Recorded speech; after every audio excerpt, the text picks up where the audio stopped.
My name is Michael, and today I'm going to tell you about how I spent 38 years trying to solve every problem, fix every situation, and control every outcome, until the day God spoke to me and said the words that changed everything. You don't need to solve everything. I am already guiding you. Before we go further, if this story speaks to you, please subscribe to this channel, share it with someone who needs to hear it, and leave a comment about your own journey with control and trust. Your story matters too. I was 38 years old, living in Chicago, working as a project manager for a major consulting firm, and I was exhausted. Not just physically tired, though I was that too, but soul-deep exhausted from carrying the weight of trying to solve everything for everyone. At work, I was the go-to person for impossible projects, the one they called when something was falling apart and needed to be fixed. I'd built my entire career on being the problem solver, the fixer, the guy who could walk into chaos and create order. My colleagues called me the closer because I always found solutions. My boss relied on me completely. My team looked to me for answers to everything, and I took pride in that. Pride in being indispensable, pride in being the one with solutions. But that pride came with a price. I couldn't turn it off. At home, I tried to solve every problem my wife Sarah faced. If she was stressed about her job, I'd spend hours analyzing her situation and creating action plans she didn't ask for. If she was upset about a conflict with a friend, I'd offer solutions instead of just listening. If she mentioned any challenge, my immediate response was to fix it. "Michael, I don't always need you to solve it," she'd say, frustration in her voice. "Sometimes I just need you to be present, to listen, to let me figure things out." But I couldn't. Because if there was a problem and I didn't solve it, what good was I? My entire identity was built on being the one with answers. With our two kids, Emma, 7, and Jacob, 5, it was the same pattern. Every homework struggle, every friendship conflict, every small disappointment I jumped in to fix. I couldn't let them struggle, couldn't let them work through problems on their own. I had to solve everything for them. Sarah would tell me, "You're not letting them learn resilience. You're teaching them that they can't handle things themselves." But I couldn't help it. Seeing them struggle and not intervening felt like failing as a father. Even at church, I'd volunteered for every committee that needed help. Missions team, I reorganized their entire approach. Building maintenance, I created detailed systems. Children's ministry, I solved their scheduling conflicts. I couldn't just participate, I had to fix, improve, solve. My pastor, James, had pulled me aside one Sunday. "Michael, you're doing incredible work, but I'm concerned about you. You seem to be carrying a lot of weight. Are you okay?" "I'm fine," I'd said automatically. "Just busy, lots of projects. But I've got it all under control." That was my constant refrain. I've got it under control, because if I didn't have it under control, if I couldn't solve it, if I needed help, that meant I was failing. But the truth I wouldn't admit to anyone, not even myself, was that I was drowning. The weight of trying to solve everything for everyone was crushing me. I wasn't sleeping well. I was irritable. I was constantly anxious about all the problems I was juggling, at work, at home, at church, everywhere. I'd wake up at 3 a.m. with my mind racing through every project, every problem, every situation that needed fixing. I'd lie there making mental lists, strategizing solutions, planning conversations, trying to think 3 steps ahead of every potential issue. Sarah would wake up and find me staring at the ceiling. "Michael, you need to rest. You can't solve everything at 3 a.m. "I'm just thinking through some things," I'd say. "Go back to sleep." But I couldn't rest, because resting meant problems might go unsolved, and unsolved problems meant failure, and failure meant I wasn't good enough, capable enough, indispensable enough. The breaking point came on a Tuesday afternoon in September. I was managing 3 major projects simultaneously at work. One was behind schedule, one was over budget, and one had a client who kept changing requirements. My team was stressed, my boss was pressuring me, and I was working 16-hour days trying to solve it all.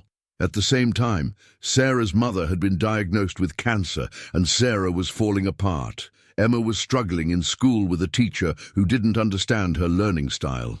Jacob had been having nightmares. The church missions trip I was organizing had hit complications.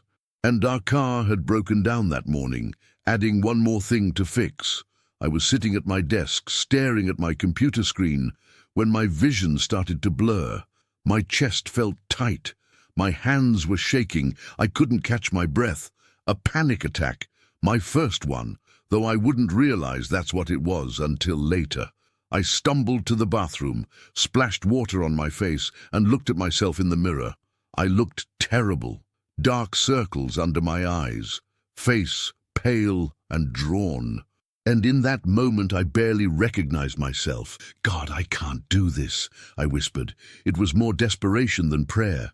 "I can't solve all of this. I can't fix everything. I can't carry all of this weight."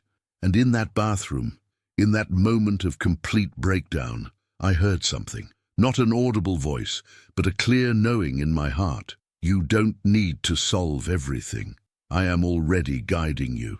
The words stopped me cold, because they went against everything I believed about myself, about my role, about my value. I didn't need to solve everything, but that was who I was. That was my purpose. If I wasn't solving problems, what was I? I went back to my desk in a daze. The projects were still there. The problems were still there, but something had shifted. Those words, "I am already guiding you," kept echoing in my mind. That evening, I did something I almost never did. I left work at 5 p.m. Not because everything was solved, but because I physically couldn't carry it anymore. When I got home, Sarah took one look at my face and knew something was wrong. "Michael, what happened?"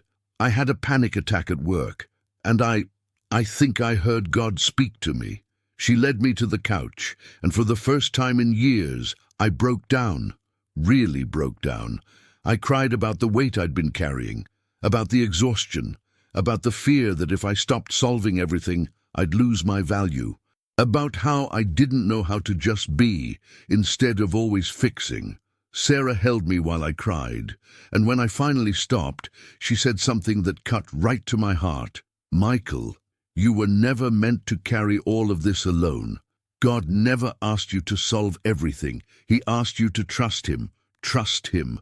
Two words that terrified me more than any problem I'd ever faced, because trusting God meant letting go of control. It meant admitting I couldn't solve everything. It meant surrendering the identity I'd built over 38 years, the fixer, the solver, the one with all the answers. But as I sat there on that couch, exhausted and broken, I realized I didn't have a choice. I couldn't keep carrying this weight. It was destroying me, my relationships, my health, my soul. Something had to change. I had to change. And maybe, just maybe, God's words were the beginning of that change. "You don't need to solve everything. I am already guiding you." Oh, I didn't know what that meant yet. Didn't know how to stop solving and start trusting. Didn't know how to let go of control and let God guide. But I was about to learn, and the journey would transform everything I thought I knew about faith, control, and what it really meant to trust God. The day after my breakdown, I woke up with a decision I never thought I'd make. I was going to take a week off work. Not because everything was solved, far from it, but because I physically and emotionally couldn't continue at the pace I'd been going. The thought terrified me. A week off meant projects would continue without me. Problems would arise that I wouldn't be there to solve. My team would have to figure things out on their own. And what if they did? What if they realized they didn't actually need me as much as I thought they did? But Sarah insisted. "Michael, you had a panic attack. Your body is telling you something. You need rest. You need space to breathe and think and pray." So I called my boss, Tom, and told him I needed time off. His response surprised me. "Michael, I've been worried about you. You've been running yourself into the ground. Take the time. We'll manage. The projects will still be here when you get back. But the Henderson project is behind schedule, and the Miller account—" "Michael," he interrupted gently, "the company existed before you, and it'll exist if you take a week off. We'll be fine. You need to take care of yourself." That conversation shook me, because part of me had expected, maybe even hoped, that he'd say they desperately needed me, that things would fall apart without me. Instead, he'd essentially said, "We'll manage," which meant I wasn't as indispensable as I'd believed. That first day off, I didn't know what to do with myself. I'd become so used to constant problem solving that simply being felt wrong. I kept checking my work email, kept thinking about projects, kept mentally troubleshooting issues. Sarah caught me on my laptop at 10 a.m. "Michael, what are you doing?" "Just checking on a few things." "No." She closed my laptop gently but firmly. "You're off work. That means off. Come sit with me. Let's just talk."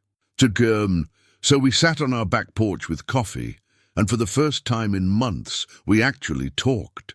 Not about problems that needed solving or schedules that needed coordinating, but about us, about how we were feeling, about what had been happening in our marriage while I'd been too busy fixing everything to notice.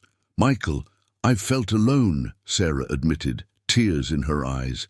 "Even when you're physically here, you're not really here. You're in your head, solving problems, planning, strategizing. I miss having a husband who's present, who listens without immediately trying to fix things." Her words hurt because they were true. I don't know how to do that. I don't know how to just listen without fixing. My brain immediately starts problem solving. Then maybe that's what you need to learn. Maybe that's what God was telling you in the bathroom yesterday. You don't need to solve everything. Maybe you just need to be with people. To trust that they and God can handle things without you always jumping in. After that conversation, I did something I rarely did. I prayed, really prayed. Not the quick, distracted prayers I usually offered while multitasking, but focused, honest prayer. I went to our bedroom, closed the door, and knelt beside the bed.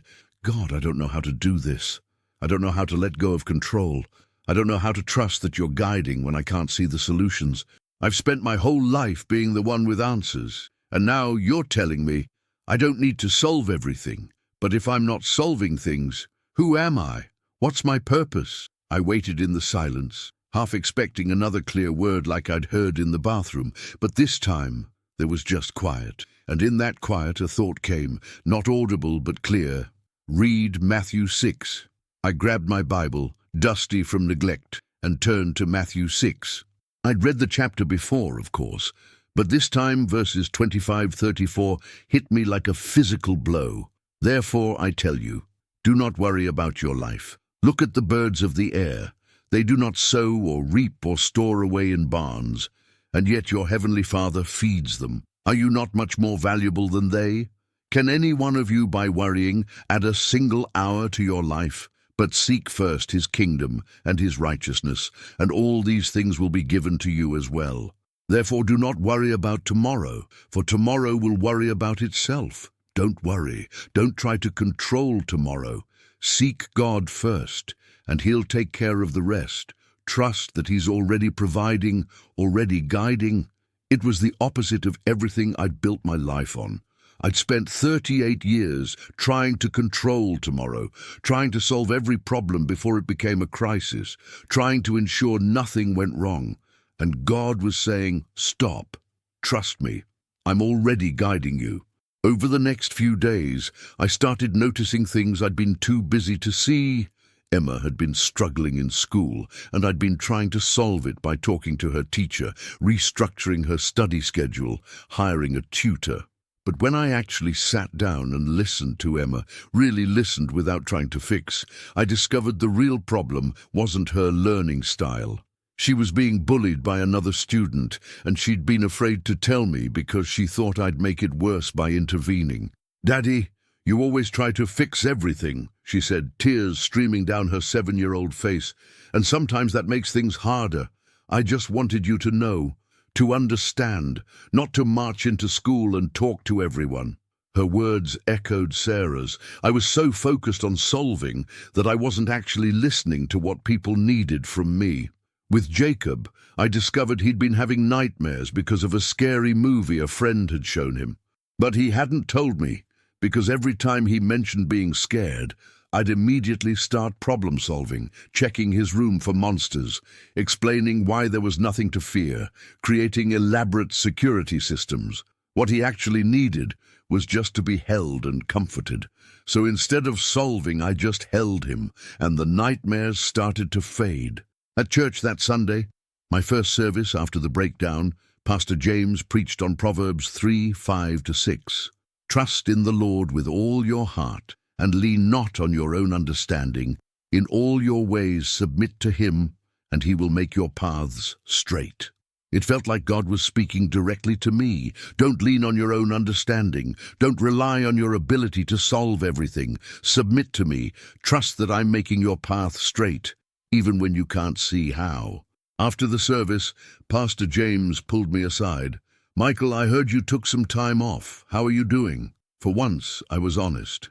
I'm struggling. I had a panic attack last week, and I'm realizing that I've been trying to carry weight God never asked me to carry. Tell me more. We found a quiet corner and I shared everything. The exhaustion, the compulsion to solve every problem, the breakdown, the words I'd heard from God. Pastor James listened without interrupting, and when I finished, he said something that shifted my perspective even more. Michael, you know what I think your real problem is? You've been trying to be God instead of trusting God. The words stung. I'm not trying to be God. I'm just trying to help people. Are you? Or are you trying to control outcomes because you're afraid of what will happen if you don't? Michael, only God can see the whole picture. Only God can orchestrate all the pieces. When you try to solve everything, you're essentially saying, God, I don't trust that you got this. I need to take control. That's not help. That's fear, disguised as responsibility. I wanted to argue, but I couldn't, because he was right. Every time I jumped in to solve a problem, it wasn't really about helping. It was about controlling the outcome, because I was afraid of what would happen if I didn't. So what do? I asked. How do I stop? You practice trust. One situation at a time, one problem at a time. You feel the urge to jump in and solve, and instead you pause, you pray. You ask God if he's actually calling you to act or if he's calling you to trust, and then you do what he says, even if it feels uncomfortable. That week I had my first opportunity to practice. One of my work projects, the Henderson account that was behind schedule, hit a major complication. My boss called me, apologizing for interrupting my time off, but wanting my input. My first instinct was to jump back in, to take control, to solve the problem. I could feel the adrenaline rush of being needed, the familiar comfort of problem-solving mode kicking in, but I paused. I prayed a simple prayer. God, do you want me to solve this, or do you want me to trust? And I felt a clear nudge. Trust. Let your team handle it. I'm guiding this. It was one of the hardest things I'd ever done, but I told my boss, Tom, I trust the team to figure this out. They're capable. They don't need me to solve it. The silence on the other end was long. Then, are you sure? This is a big issue. I'm sure. Update me when it's resolved, but I trust them. After I hung up, I felt physically sick. What if they couldn't solve it? What if the client was lost? What if I just made a huge mistake? But I also felt something else underneath the anxiety. A small whisper of peace. A sense that God was saying, good. You're learning to trust me instead of trusting yourself. 2 days later, Tom called back. Michael, I wanted you to know. The team solved the Henderson issue, and honestly, their solution was better than what I think you would have proposed. They approached it from a completely different angle. Those words hit me hard, because they confirmed what I'd been afraid of. I wasn't actually indispensable. The team could solve problems without me, and maybe, just maybe, my constant intervention had sometimes prevented better solutions from emerging. That night, I prayed with more honesty than I'd had in years. God, I'm starting to see it. I've been so focused on being the solver that I've made myself and my ability to fix things an idol. I've trusted in my own understanding instead of in you. I've tried to control outcomes instead of surrendering to your guidance. And I'm sorry, I don't know how to change completely. I don't know how to stop the compulsion to solve everything. But I want to learn. Teach me to trust you. Teach me that you're already guiding, even when I can't see how. Teach me that my value isn't in solving problems, but in following you. It wasn't a dramatic moment. God didn't speak audibly, but I felt something shift in my heart. A small crack in the wall of control I'd built, a tiny opening for trust to begin growing. I was learning, slowly, painfully, one situation at a time, what it meant to hear God's words and actually live them. You don't need to solve everything. I'm already guiding you.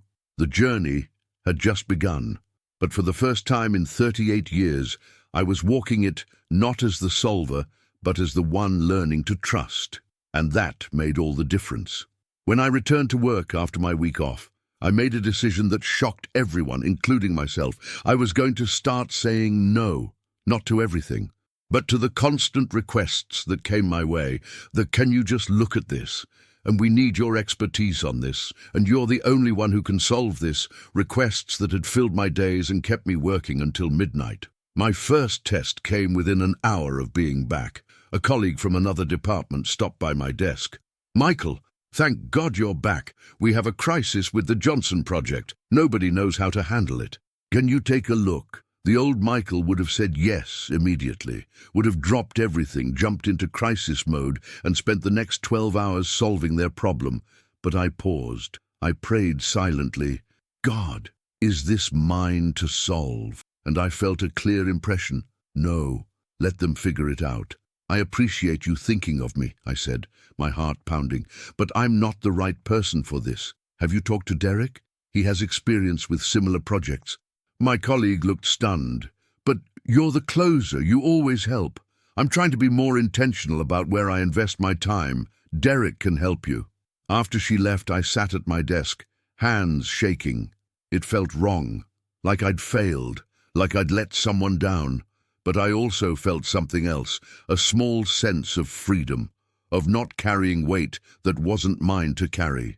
That afternoon, I had a one-on-one meeting with Tom, my boss. He'd noticed the change immediately. "Michael, I wanted to check in with you. You seem different since you came back, more boundaried. Is everything okay?" "Actually, everything's better than it's been in a long time. I realized during my week off that I've been trying to solve everything for everyone, and it was destroying me. So I'm learning to be more intentional about what's actually mine to handle and what I need to let others figure out." Tom leaned back in his chair, studying me. "I'm going to be honest with you, Michael. Part of me is relieved. You've been carrying too much. I've been worried about burnout, but another part of me is worried about what this means for the team. You've been our go-to problem solver." "I know, and I'm not abandoning my responsibilities. I'm just learning to distinguish between my actual responsibilities and the weight I've been taking on that was never mine to carry." "Where's this coming from?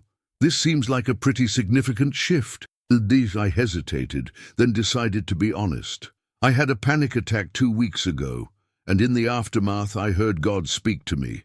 He said, 'You don't need to solve everything. I am already guiding you, and I'm trying to learn what that means practically.'"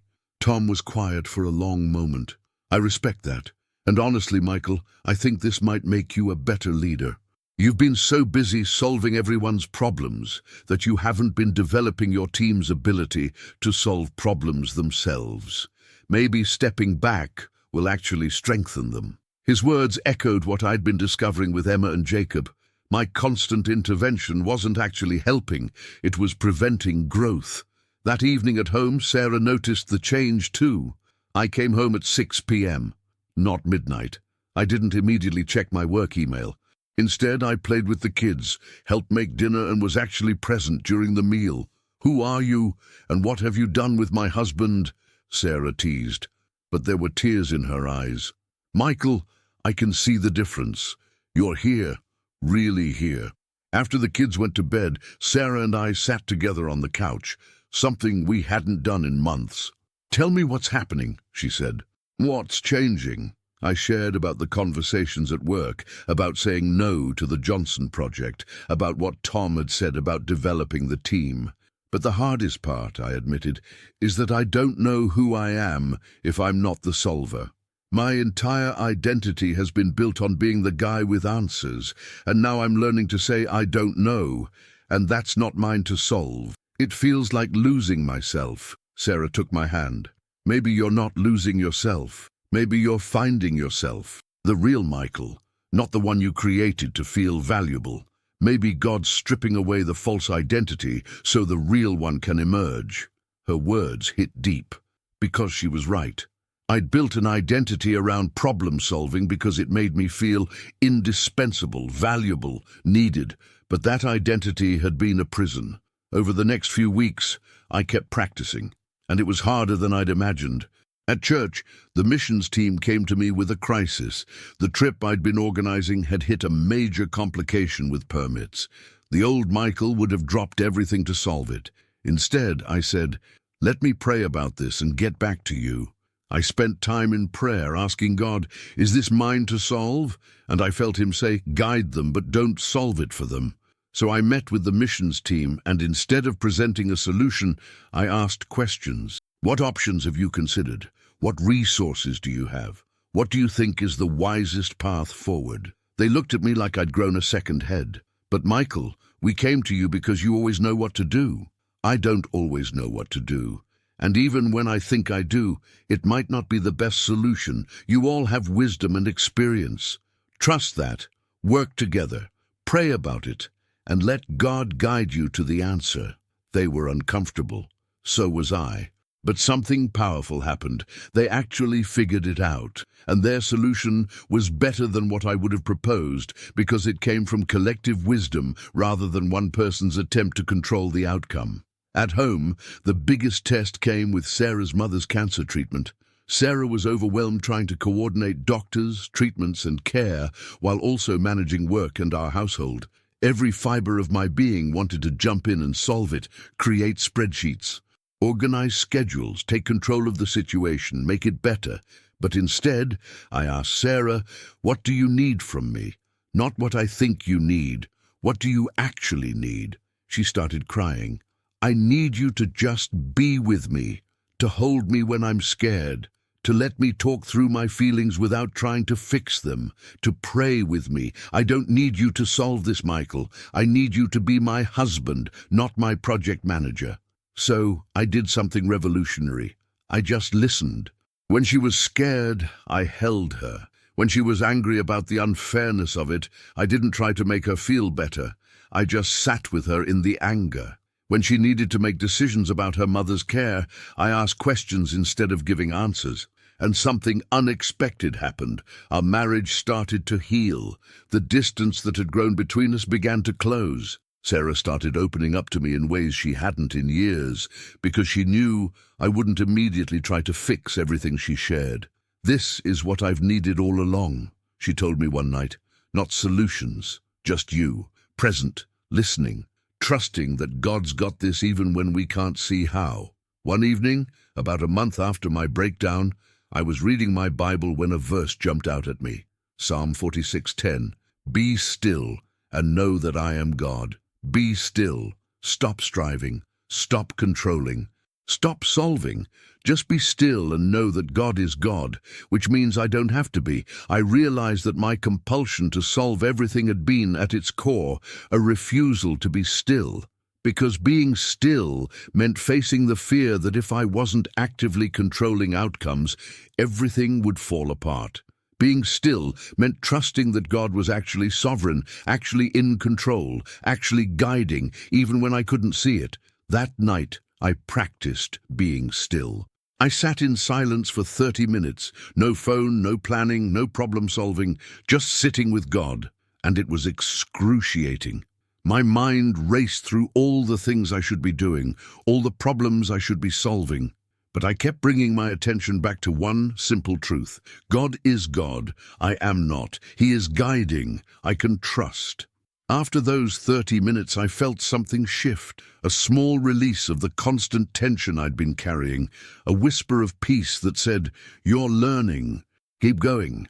The next Sunday, Pastor James preached on Exodus 14th, the story of the Israelites trapped between the Egyptian army and the Red Sea. Moses told them, "The Lord will fight for you. You need only to be still. Be still. Trust God to fight the battle. Don't try to solve the impossible situation yourself." Pastor James looked directly at me during the sermon, or it felt that way. Some of you are exhausted because you're fighting battles God never asked you to fight. You're trying to part Red Seas that God wants to part for you. You're so busy solving that you're missing the miracle God wants to perform. After the service, I pulled Pastor James aside. "That sermon was for me, wasn't it?" He smiled. "The Holy Spirit speaks to whoever needs to hear. How's the journey going?" "It's hard, really hard. Every day I have to fight the urge to jump in and solve, to take control, to make sure everything works out. But I'm learning, slowly." "Tell me what you're learning." "I'm learning that my value isn't in solving problems. It's in being God's child. I'm learning that trust is an active choice, not a feeling. I'm learning that sometimes the most powerful thing I can do is nothing. Just pray and let God work. And I'm learning that God is far more trustworthy than I ever gave him credit for." Pastor James put his hand on my shoulder. "Michael, do you know what I see in you? I see someone who's being transformed. Not just changing behavior, but actually being transformed at the heart level. That's the work of the Holy Spirit. Keep surrendering. Keep trusting. The freedom on the other side is worth every uncomfortable moment." That week, I had another opportunity to practice trust in a way that terrified me. Emma's bullying situation had escalated. She came home from school crying, and my first instinct was to march into that school, talk to the principal, the teacher, the other child's parents, solve it immediately. But I paused, I prayed, and I felt God nudge me. Ask Emma what she needs. So instead of jumping into fix-it mode, I sat with Emma and asked, "What do you need from me, sweetheart?" She looked surprised. "I don't want you to fix it, Daddy. I want to try to handle it myself, but I need to know you believe I can." Her words gutted me, because what she needed most wasn't my solutions. It was my belief in her ability to handle hard things. "I believe in you," I told her, fighting tears, "and I'm here if you need help. But you're right, you can handle this. God's given you strength and wisdom. Trust that." Over the next week, Emma navigated the situation herself. She talked to the teacher. She set boundaries with the other student. She found support among other classmates. And she handled it far better than I could have. "Daddy, I did it," she told me proudly. "I stood up for myself, and it worked." I hugged her tight, overwhelmed with pride and also with grief. Grief over all the times I'd robbed her of the opportunity to grow by solving things for her. But also hope that I was learning a new way, a better way. That night, I prayed with deeper gratitude than before. "God, thank you for teaching me to trust you. Thank you for showing me that my job isn't to solve everything, it's to trust you and empower others to grow. Thank you for the gift of Emma handling her own problem. Thank you for the healing in my marriage. Thank you for the freedom I'm starting to feel. I still don't have this figured out. I still have moments where I want to grab control back. But I'm learning, one situation at a time, one choice at a time, one prayer at a time. Keep teaching me what you meant when you said, you don't need to solve everything. I'm already guiding you. Because every time I trust instead of solve, I see your faithfulness more clearly. Every time I surrender control, I experience your peace more deeply. Thank you for not giving up on me. Thank you for breaking me down so you could build me back up the right way. Thank you for loving me enough to strip away the false identity so the real one could emerge.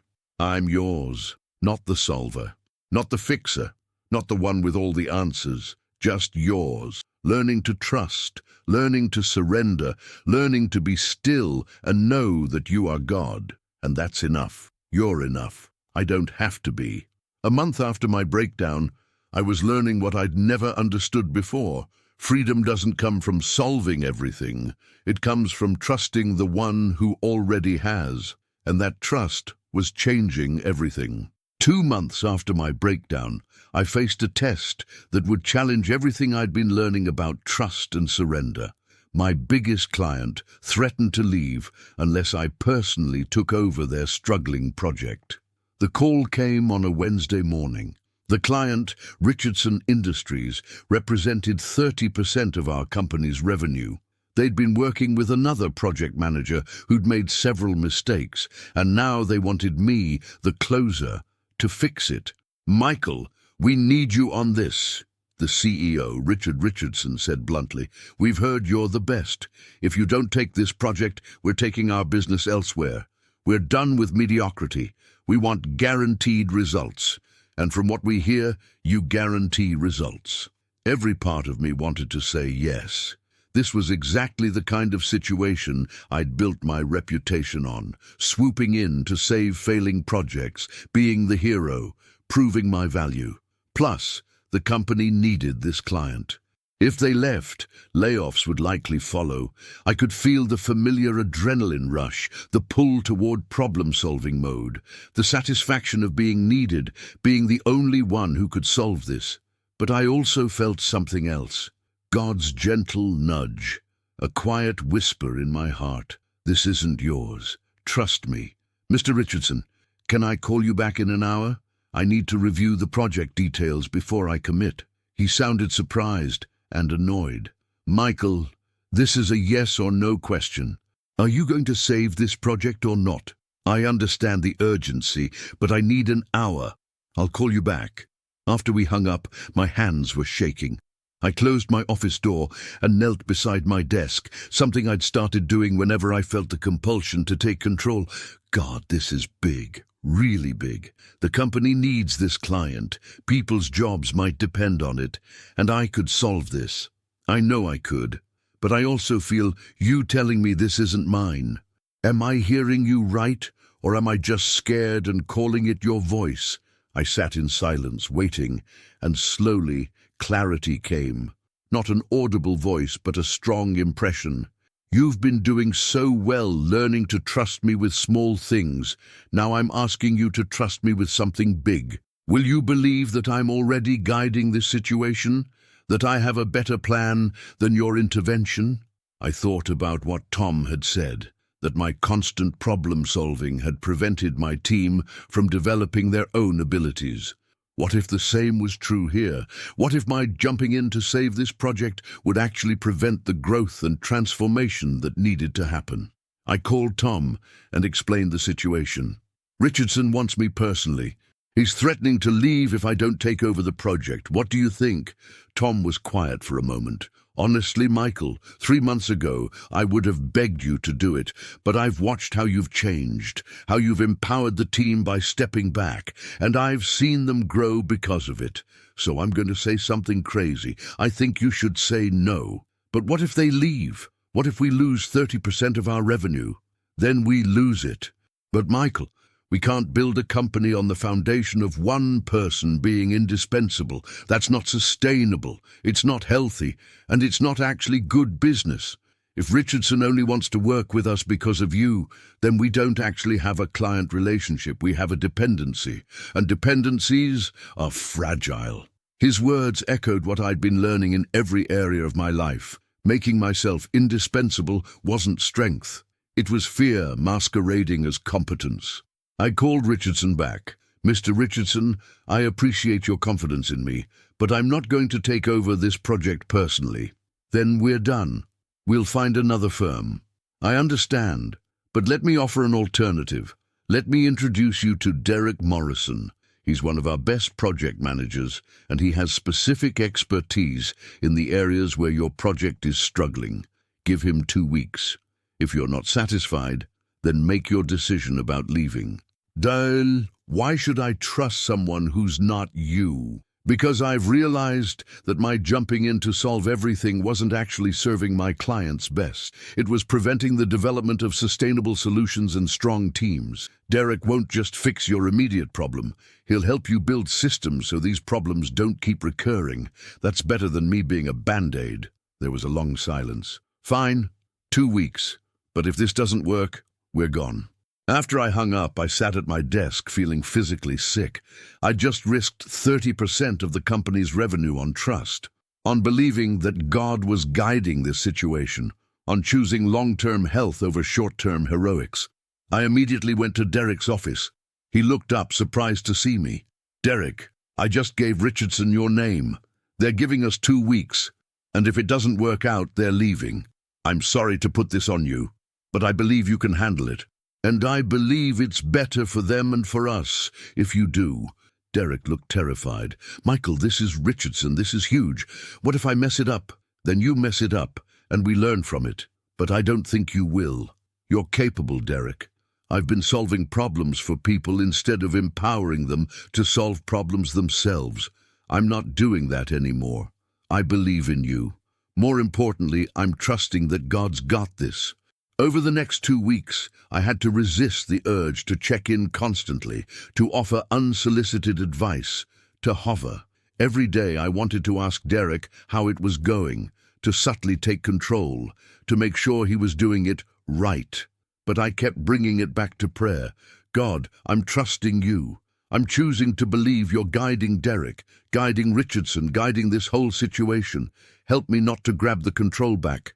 Sarah noticed my stress. "You're worried about the Richardson account, aren't you?" Terrified. "What if Derek can't handle it? What if I made the wrong call? What if the client leaves and people lose their jobs because I was too focused on trusting God instead of just doing what I do best?" "Michael, listen to yourself. You're still trying to carry weight that isn't yours. The outcome of this situation isn't your responsibility. Your responsibility was to make the decision you believed God was calling you to make. You did that. Now trust Him with the results." She was right, but trusting with the results was harder than making the initial decision to step back. At church that Sunday, Pastor James preached on Abraham and Isaac, the story where God asked Abraham to sacrifice his son and at the last moment provided a ram instead. God wasn't testing whether Abraham would kill his son, Pastor James explained. He was testing whether Abraham trusted God more than he trusted his own ability to secure his future. Isaac represented Abraham's whole plan for how God's promises would be fulfilled, and God asked him to surrender that plan, to trust that even if his way of securing the future was gone, God still had a way. I felt like God was speaking directly to me. Richardson Industries was my Isaac, my way of securing the company's future, proving my value, maintaining control. And God was asking me to surrender it, to trust that even if this client left, God still had a way, that His plan was better than my control. After the service, I stayed in the sanctuary to pray. "God, I hear you. This is my Isaac, my test of whether I trust you more than I trust my ability to solve and control. I surrender it. Richardson can stay or go. I trust that you're guiding either way. My value isn't in being indispensable. It's in being your child and following your leading. Help me actually believe that." The 2 weeks felt like 2 years, but I kept my hands off. I didn't interfere. I didn't solve. I just prayed and trusted. On the Friday of the second week, Tom called me into his office. Derek was already there, and he was beaming. "Michael," Tom said, "Derek has something to tell you." Derek looked like he might burst with excitement. "Richardson called this morning.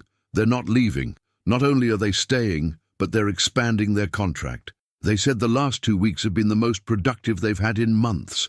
They appreciated that I didn't just fix their immediate problem, but helped them understand the root causes and build better systems." I felt tears spring to my eyes. Not just relief, but something deeper. Confirmation that God really was trustworthy.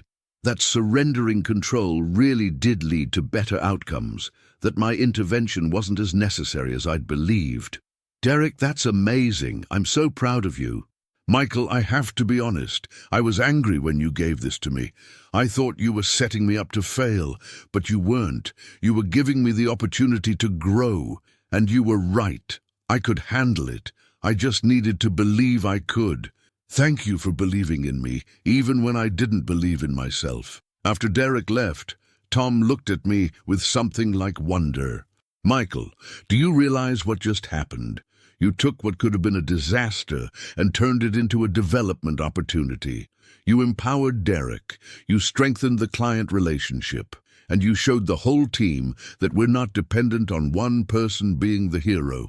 That's transformational leadership. I can't take credit for it. I was terrified the whole time. I just tried to trust God instead of trusting my ability to control the outcome. Well, whatever you want to call it, it worked. And Michael, I want you to do more of this. I want you to mentor the other project managers the way you mentored Derek, by empowering them, not by solving for them.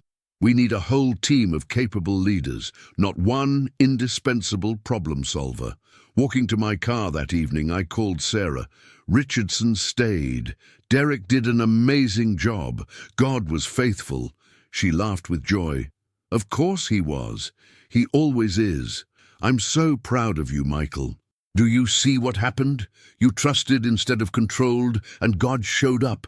That's not just good for work, that's good for your soul.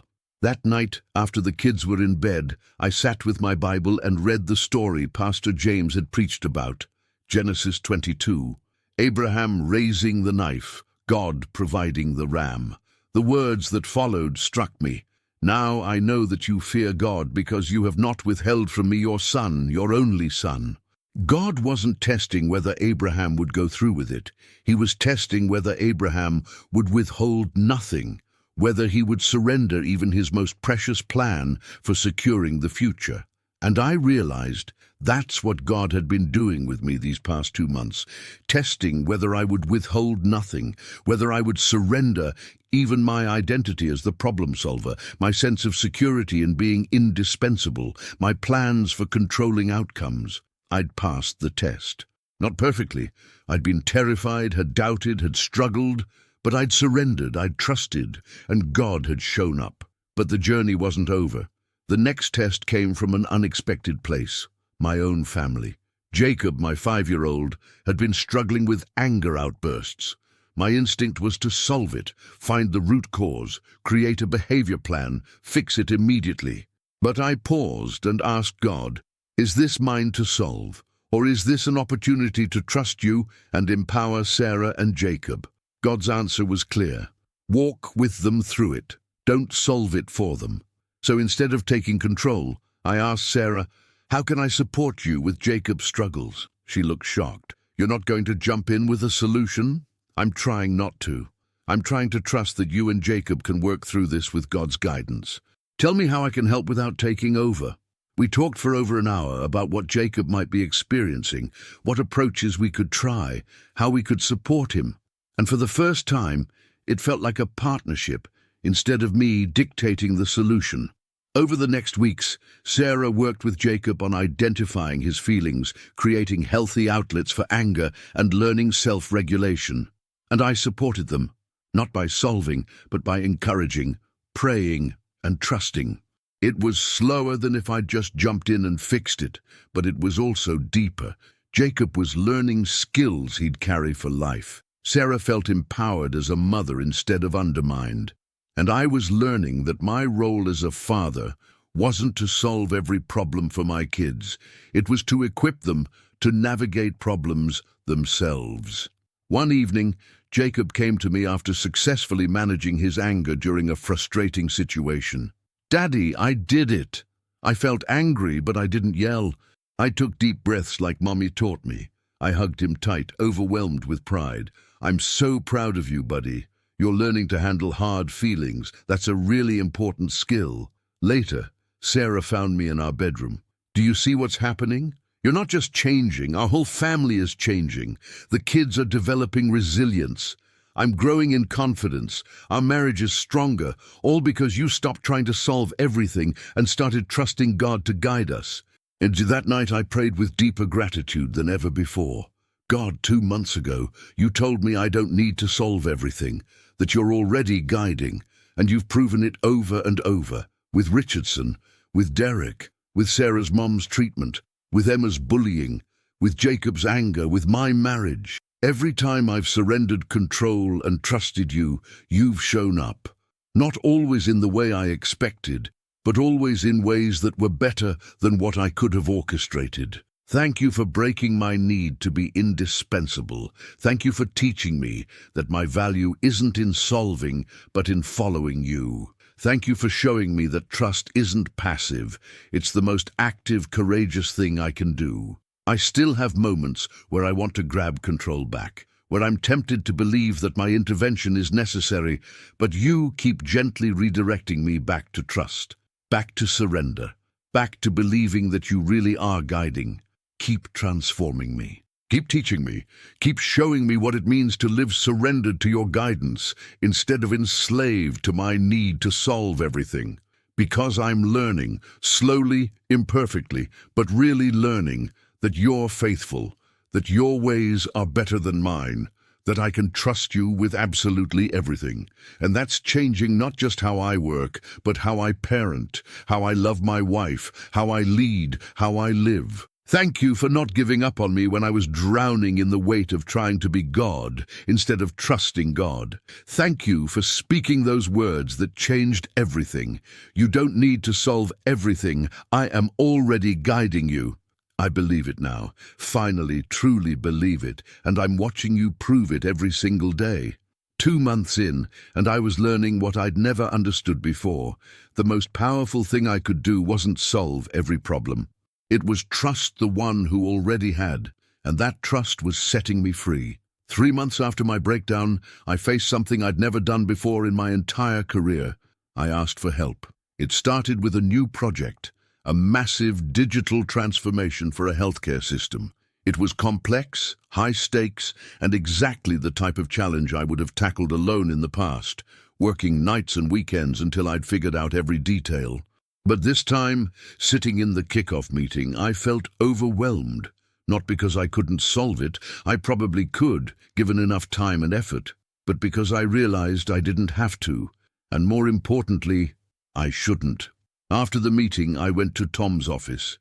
I need help with the healthcare project. It's too big for one person. I'd like to assemble a team and actually collaborate instead of trying to solve it all myself. Tom looked at me like I'd spoken a foreign language. Michael, I've never heard you ask for help on a project before. Not once in 8 years. What's changed? Everything. I used to think asking for help meant I was failing, that if I couldn't solve something alone, I wasn't good enough. But I'm learning that trying to solve everything alone isn't strength. It's pride, and it's exhausting. I want to build solutions with people, not for people. Tom smiled. This is the Michael I've been hoping to see. Build your team, collaborate. And Michael, thank you for modeling this for the rest of the company. You have no idea how many people have been watching your transformation. Over the next week, I assembled a team of 5 people with diverse expertise. In our first meeting, I did something else I'd never done. I admitted I didn't have all the answers. I need your expertise, I told them. This project is complex, and each of you brings skills and perspectives I don't have. I'm not here to dictate solutions. I'm here to facilitate our collective wisdom, so let's figure this out together. The team looked stunned. One woman, Jennifer, raised her hand tentatively. Michael, I've worked with you before. You usually come to meetings with the solution already figured out. This is different. It is different. I'm different. I've learned that my job isn't to have all the answers. It's to create space for the best answers to emerge. So please, challenge my ideas. Offer alternatives. Trust your own expertise. We'll solve this better together than I ever could alone. What happened over the next month amazed me. The team developed innovative solutions I never would have conceived on my own. They brought creativity, insight, and approaches that my solo problem-solving would have missed. And the project moved forward faster and better because 5 minds were engaged instead of 1. But the most profound moment came when we hit a major obstacle. In the past, I would have taken it home, lost sleep over it, and come back with the solution. Instead, I brought it to the team. I don't know how to solve this, I admitted. I've thought about it from every angle I can see, and I'm stuck. I need your help. Jennifer spoke up. Can I suggest something? What if we're approaching this from the wrong angle entirely? What if instead of trying to solve the technical problem, we step back and ask why we're having this problem in the first place? Her question shifted everything. We spent 2 hours exploring root causes instead of immediate fixes, and we uncovered a fundamental assumption in our approach that was creating the problem. Once we addressed that, the solution became obvious. "Thank you, Jennifer," I said sincerely. "I never would have seen that. This is exactly why I needed a team. You all see things I don't." After the meeting, Jennifer approached me. "Michael, can I tell you something? I've been terrified of you for 3 years. You were always so competent, so certain, so ready with solutions. It made me feel like my ideas weren't valuable. But this new approach, where you admit you don't know and you actually listen, it makes me want to contribute. It makes me feel like my expertise matters." Her words cut deep. How many people had I intimidated with my certainty? How many good ideas had I silenced by always having the answer first? That evening, I shared the story with Sarah. "I'm realizing how much damage I did by always being the expert, always having the solution. I made people feel small without even knowing it."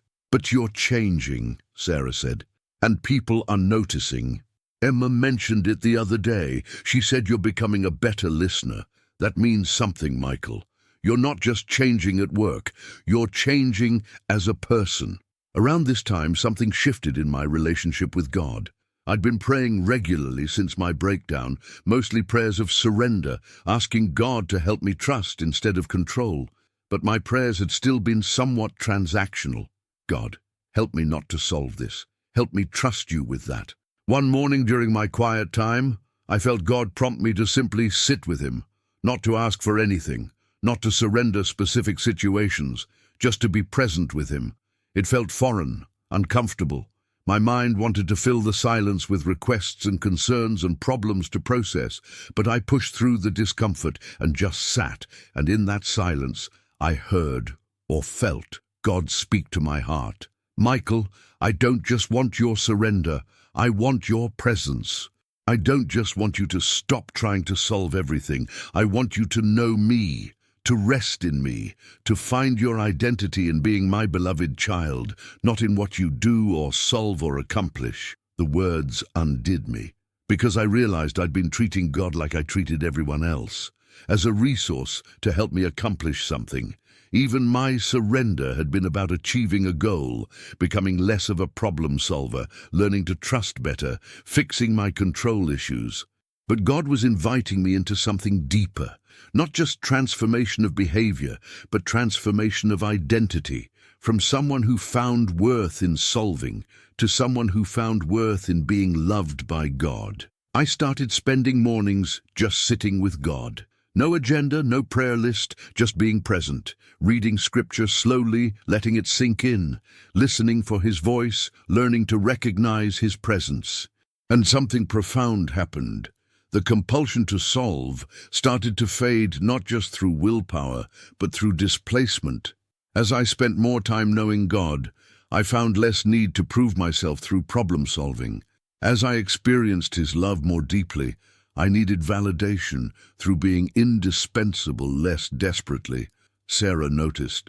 "You're different lately, more peaceful, less driven. What's happening?" "I'm learning that God doesn't just want me to stop doing certain things. He wants me to be with him, to know him. And as I do, the other things are changing naturally instead of through constant effort." At church, Pastor James started a sermon series on the Sabbath. "God didn't command Sabbath rest because he needed a break," he explained. "He commanded it because we need to remember that our identity isn't in our productivity. Sabbath is rebellion against the lie that our worth comes from what we accomplish. It's a declaration that we're valuable simply because God loves us." The message hit me powerfully. I'd never practiced Sabbath, not really. Sundays were for catching up on work, planning the week ahead, solving problems I didn't have time for during the week. But I decided to try, to take one day each week and truly rest. No problem solving, no project planning, no working ahead. Just rest, family, worship, and being present. The first Sabbath was excruciating. My mind raced with all the things I should be doing, the problems I should be solving, the work piling up, but I kept bringing myself back. This is trust. This is declaring that my worth isn't in my productivity. This is Sabbath. By the fourth Sabbath, something shifted. I started actually enjoying it, looking forward to it. The day of rest became a weekly reminder that I wasn't defined by what I accomplished, that God's love for me wasn't based on my productivity, that I could stop and the world wouldn't fall apart. And something unexpected happened. I became more effective during the 6 work days, not because I was working more, but because I was working from rest instead of from anxiety, from trust instead of from desperate need to prove myself. One Sabbath afternoon, I was playing in the backyard with Emma and Jacob when Emma asked, "Daddy, why do you play with us now? You used to always say you were too busy." Her question stopped me. I was too busy because I thought I had to solve every problem and fix everything. But I've learned that being with you is more important than solving things, and that God can handle the problems without me. "So God's doing your work now?" Jacob asked, confused. I laughed. "Not exactly, but God's teaching me that I don't have to carry everything myself, that it's okay to rest, that my job is to trust Him, not to solve everything." Emma thought about this seriously. "I like this better." "You're happier now?" Out of the mouths of babes.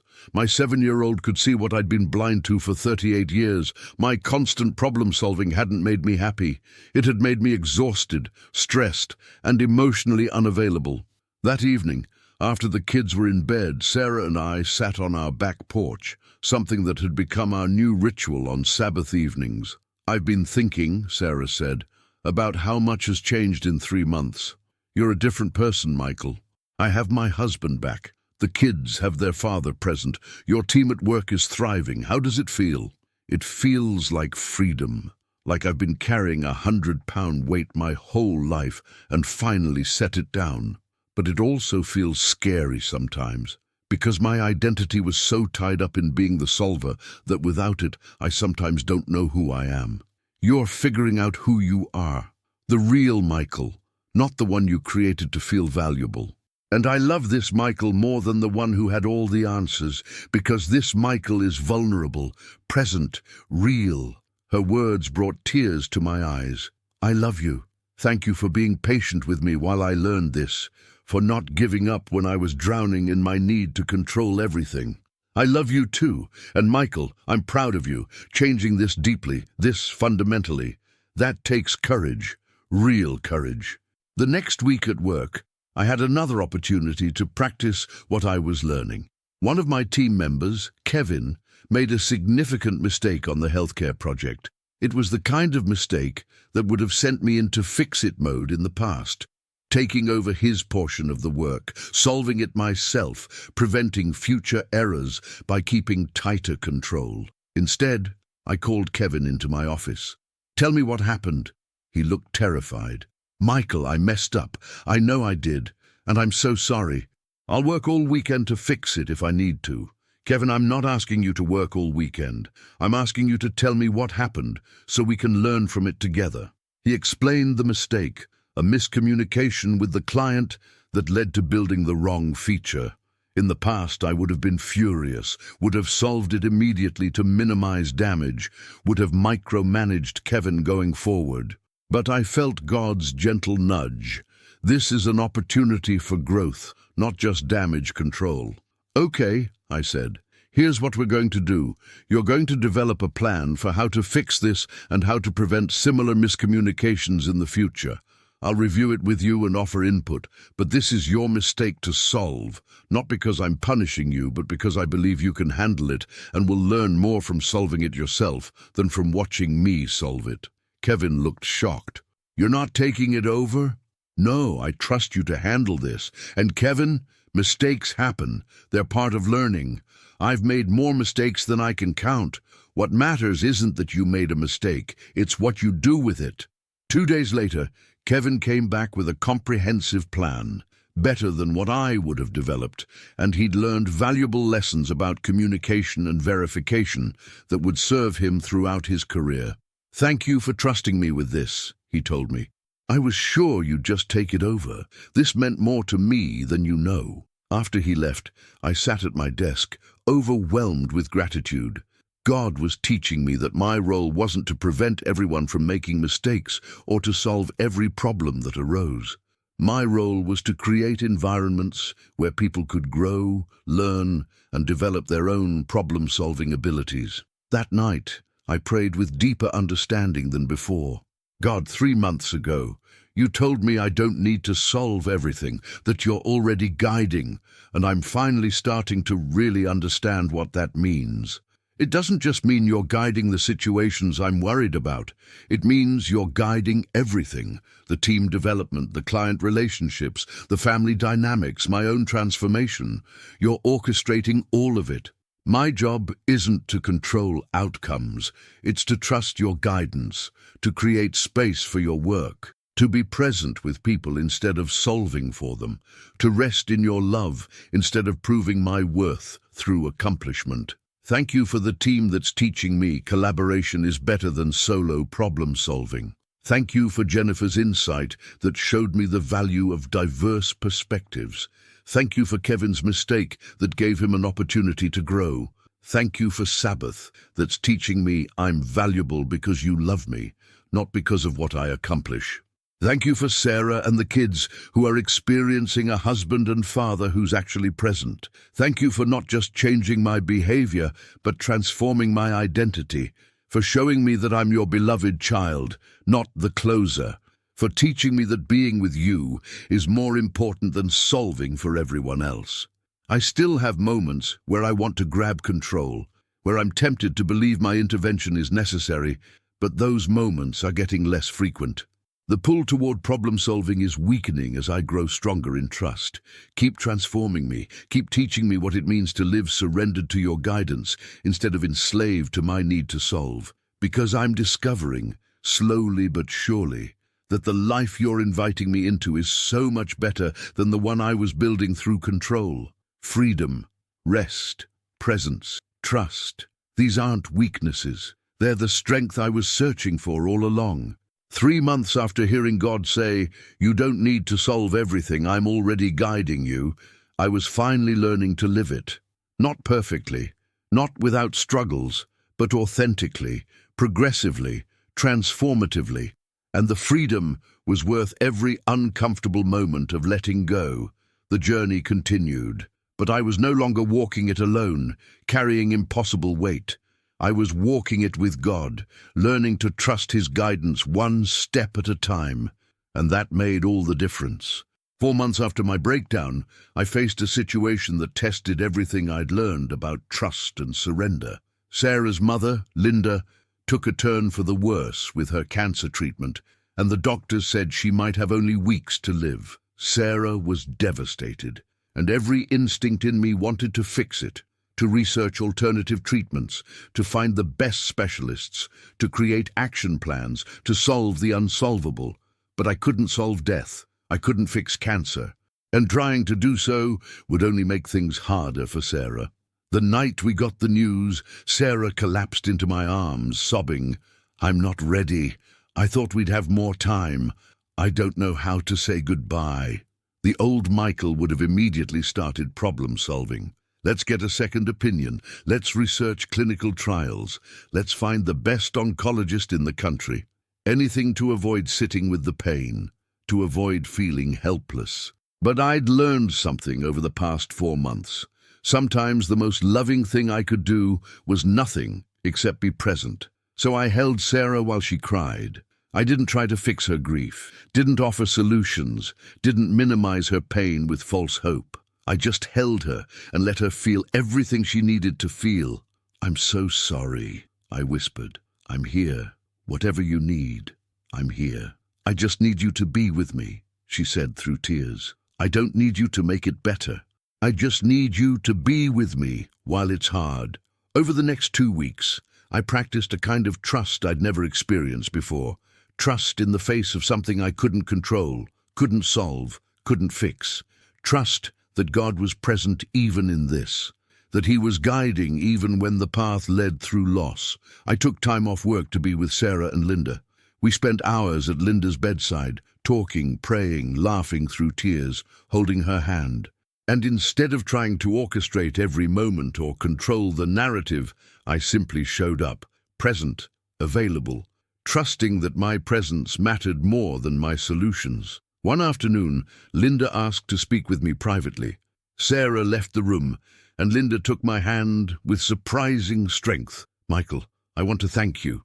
"For what?" "For becoming the man Sarah needs. She told me about your transformation, how you've learned to let go of control and trust God. That takes courage. Real courage." Tears filled my eyes. "I'm sorry it took me so long. I wasted so many years trying to solve everything instead of just being present. But you're not wasting them now. And Michael, I need to tell you something. Sarah's going to need you after I'm gone. Not the old you who would try to fix her grief, but this you, the one who can sit with pain without trying to solve it. Promise me you'll keep being this person." "I promise. I'm not going back to the old way. I've seen how much better this is. For me, for Sarah, for our family." She squeezed my hand. "Good, because this is how we face the hard things, not by solving them, but by trusting God through them together." Linda passed away peacefully 3 weeks after that conversation, surrounded by family, at peace with God and with her life. The funeral was beautiful and heartbreaking.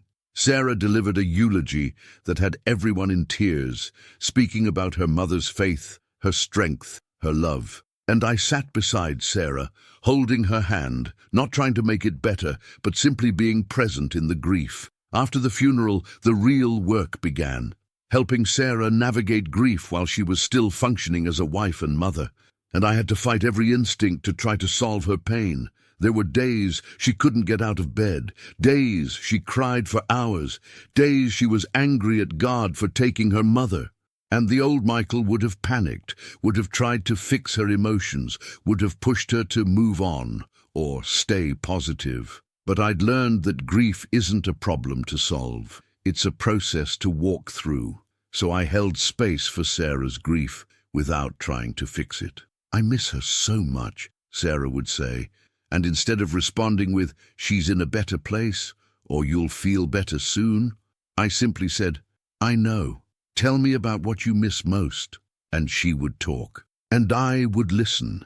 And somehow that was enough. Pastor James checked in on us regularly during this time.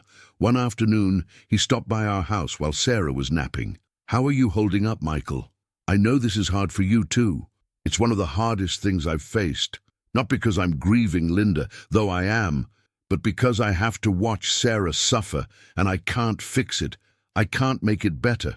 All I can do is be present, and that feels like not enough. But it is enough." Michael, do you know what the original meaning of comfort is? It comes from 2 Latin words, com meaning with, and fortis meaning strength. To comfort someone isn't to take away their pain, it's to be with them in their pain, lending them strength. That's exactly what you're doing for Sarah. His words reframed everything. I wasn't failing by not fixing Sarah's grief. I was succeeding by being with her in it. "Thank you," I said. I needed to hear that, because I keep feeling like I should be doing more. You're doing exactly what she needs. Trust that. And Michael, can I tell you something? The way you're handling this, it's evidence of how much you've changed. 4 months ago, you would have been trying to manage Sarah's grief, creating schedules for her healing, researching grief therapies. But now, you're just loving her through it. That's transformation. Around this time, work presented another test. The healthcare project hit a major crisis. A critical system failure that was costing the client money every hour it wasn't resolved. The team was panicking, and everyone was looking to me to swoop in and save the day. I was in the middle of supporting Sarah through her grief, and every part of me wanted to drop everything and fix the work crisis. That's what the old Michael would have done, prioritize the urgent problem over the important relationship. But I paused. I prayed. "God, what's mine to do here?" And I felt his clear answer, "Trust your team. They can handle this. Sarah needs you more." So I called Tom. I'm aware of the crisis, but I'm with Sarah and she needs me right now. Derek and Jennifer can handle this. I trust them. There was a pause. Then Tom said something that surprised me. You're right. They can handle it. And Michael, the fact that you're choosing your wife over a work crisis, that shows me you've really changed. I respect that. Take care of Sarah. We've got this. The team solved the crisis without me, and they did it well. And I was able to be fully present with Sarah during one of the hardest weeks of her life. When I told Sarah about it, she cried again. But this time, not from grief, from gratitude. The old you would have left me to deal with work, would have said the client crisis was too important. But you stayed. You chose me. Do you know how much that means? I held her close. You're more important than any work crisis. I'm sorry it took me 38 years to figure that out, but I know it now, and I'm not going back. One evening, about 6 weeks after Linda's death, Sarah and I were sitting on the back porch. She'd had a particularly hard day, and we'd spent the afternoon looking through old photos of her mother. Michael, can I tell you something I've been realizing? She said. Of course. Watching you these past 4 months, watching how you've changed, how you've learned to trust instead of control, it's given me hope that I can trust God through this grief. Because if you could change this much, if God could transform someone as driven and controlling as you were, then maybe He really is powerful enough to carry me through losing my mom. Her words hit me deeply. My transformation wasn't just about me. It was becoming a testimony to God's faithfulness for others, including my own wife. God is carrying you, I said. I see it. Even on the days when you can't feel it, He's there. He's guiding you through this grief. I know. And having you actually present, not trying to fix me, not trying to make it better, just being with me, it's like experiencing God's presence through you. You're showing me what it means to trust Him by the way you're trusting Him yourself. And around this time, I started noticing something. The more I learned to trust God with big things, client crises, Sarah's grief, situations I couldn't control, the easier it became to trust Him with small things. The daily irritations and minor problems that used to send me into problem-solving mode now barely registered. Traffic jam on the way to work. I used to stress about being late and try to find alternate routes. Now I just prayed and trusted that God had me in that traffic for a reason, or that being late wouldn't matter as much as I thought. Kids fighting over a toy. I used to jump in and solve it immediately. Now I gave them space to work it out themselves, unless intervention was truly needed. Technology malfunction. I used to panic and spend hours troubleshooting. Now I took a breath, did what I could, and accepted that some things would just take time to resolve. Sarah noticed this shift too. You're so much more peaceful lately. Things that used to make you tense just roll off you now. What's different? I think I'm finally learning that most problems aren't actually emergencies, that most things will work out without my intervention, that my job is to be faithful and present, not to control every outcome. It's like my anxiety has lost its power because I'm not trying to carry things that were never mine to carry. At church, Pastor James started a new sermon series on Jesus' teaching in Matthew 6 about worry, the same passage I'd read during my week off months ago. Jesus doesn't say, "Don't worry because nothing bad will happen," Pastor James explained. He says, "Don't worry because your Heavenly Father knows what you need and is taking care of you." The antidote to worry isn't controlling circumstances. It's trusting the one who controls circumstances. After the service, a man I didn't know approached me. "Are you Michael Harrison?" "Yes, I'm David Chen. Tom, your boss, is my brother-in-law. He told me about your transformation, how you've been learning to let go of control and trust God. And I need that. I'm exactly where you were 4 months ago, drowning in trying to solve everything, having panic attacks, destroying my marriage. I don't know how to change." I looked at this stranger and saw myself 4 months earlier, desperate, exhausted, trapped in a pattern I didn't know how to break. "Can we get coffee this week?" I asked. "I'd like to share what I've been learning, not because I have it all figured out, but because I remember how alone I felt when I was where you are." We met for coffee 2 days later. For an hour I shared my story, the breakdown, God's words to me, the journey of learning to trust instead of control. David listened with tears in his eyes. "How do I start?" he asked. "This feels so overwhelming. I don't know how to stop being who I've been for 45 years. You start small, one situation at a time, one choice at a time. When you feel the urge to jump in and solve, you pause, you pray. You ask God, is this mine to solve or is this yours? And then you trust his answer, even when it's uncomfortable. What if I fail? What if I let people down? You will fail sometimes, and you will let people down sometimes. But David, you're already letting people down by trying to carry everything yourself. Your wife needs you present, not solving. Your kids need you available, not exhausted.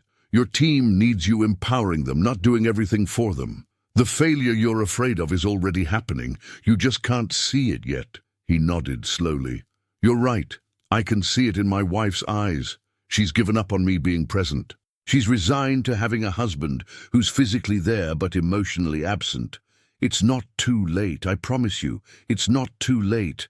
If God could transform me, he can transform you. You just have to be willing to surrender control and trust him." Over the next weeks, David and I met regularly. I walked with him through his first attempts at trusting instead of solving, celebrated his small victories, encouraged him through his failures, and watched as God began the same transformation in him that he'd begun in me. One afternoon, David called me excited. "Michael, something happened today. My team had a crisis, and I didn't jump in to solve it. I prayed instead, and they figured it out on their own, and it felt freeing, like I could breathe for the first time in years." "That's exactly how it feels," I said, smiling.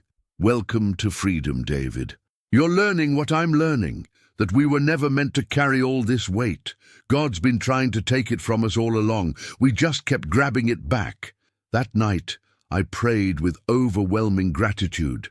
"God, 4 months ago I was broken, drowning, trying to solve everything and destroying myself in the process. And you spoke words that changed everything. You don't need to solve everything. I am already guiding you. Since then, you've taught me so much. You've taught me to trust through losing Sarah's mother. You've taught me to empower my team instead of solving for them. You've taught me to be present with my family instead of always fixing. You've taught me that my value isn't in what I accomplish, but in being your beloved child. And now you're using my story to help others. David is learning the same lessons I'm learning. Sarah is finding hope in my transformation. My kids are experiencing a father who's actually present. My team is thriving because I'm empowering instead of controlling. Thank you for not giving up on me when I was too stubborn to see that I was the problem. Thank you for the panic attack that broke me open. Thank you for speaking words I desperately needed to hear. Thank you for 4 months of learning to trust, for proving over and over that you really are guiding, that I really don't need to solve everything, that freedom really is possible.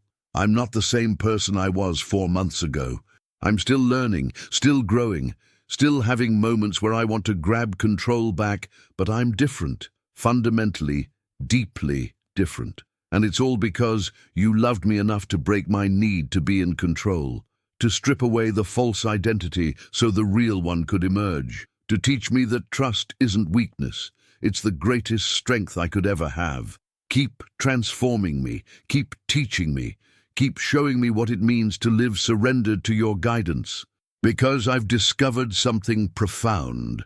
The life you're inviting me into, a life of trust, rest, presence, and surrender, is infinitely better than the life I was building through control. Thank you for guiding me every single day, in ways I see and ways I don't, in big things and small things, in victories and failures.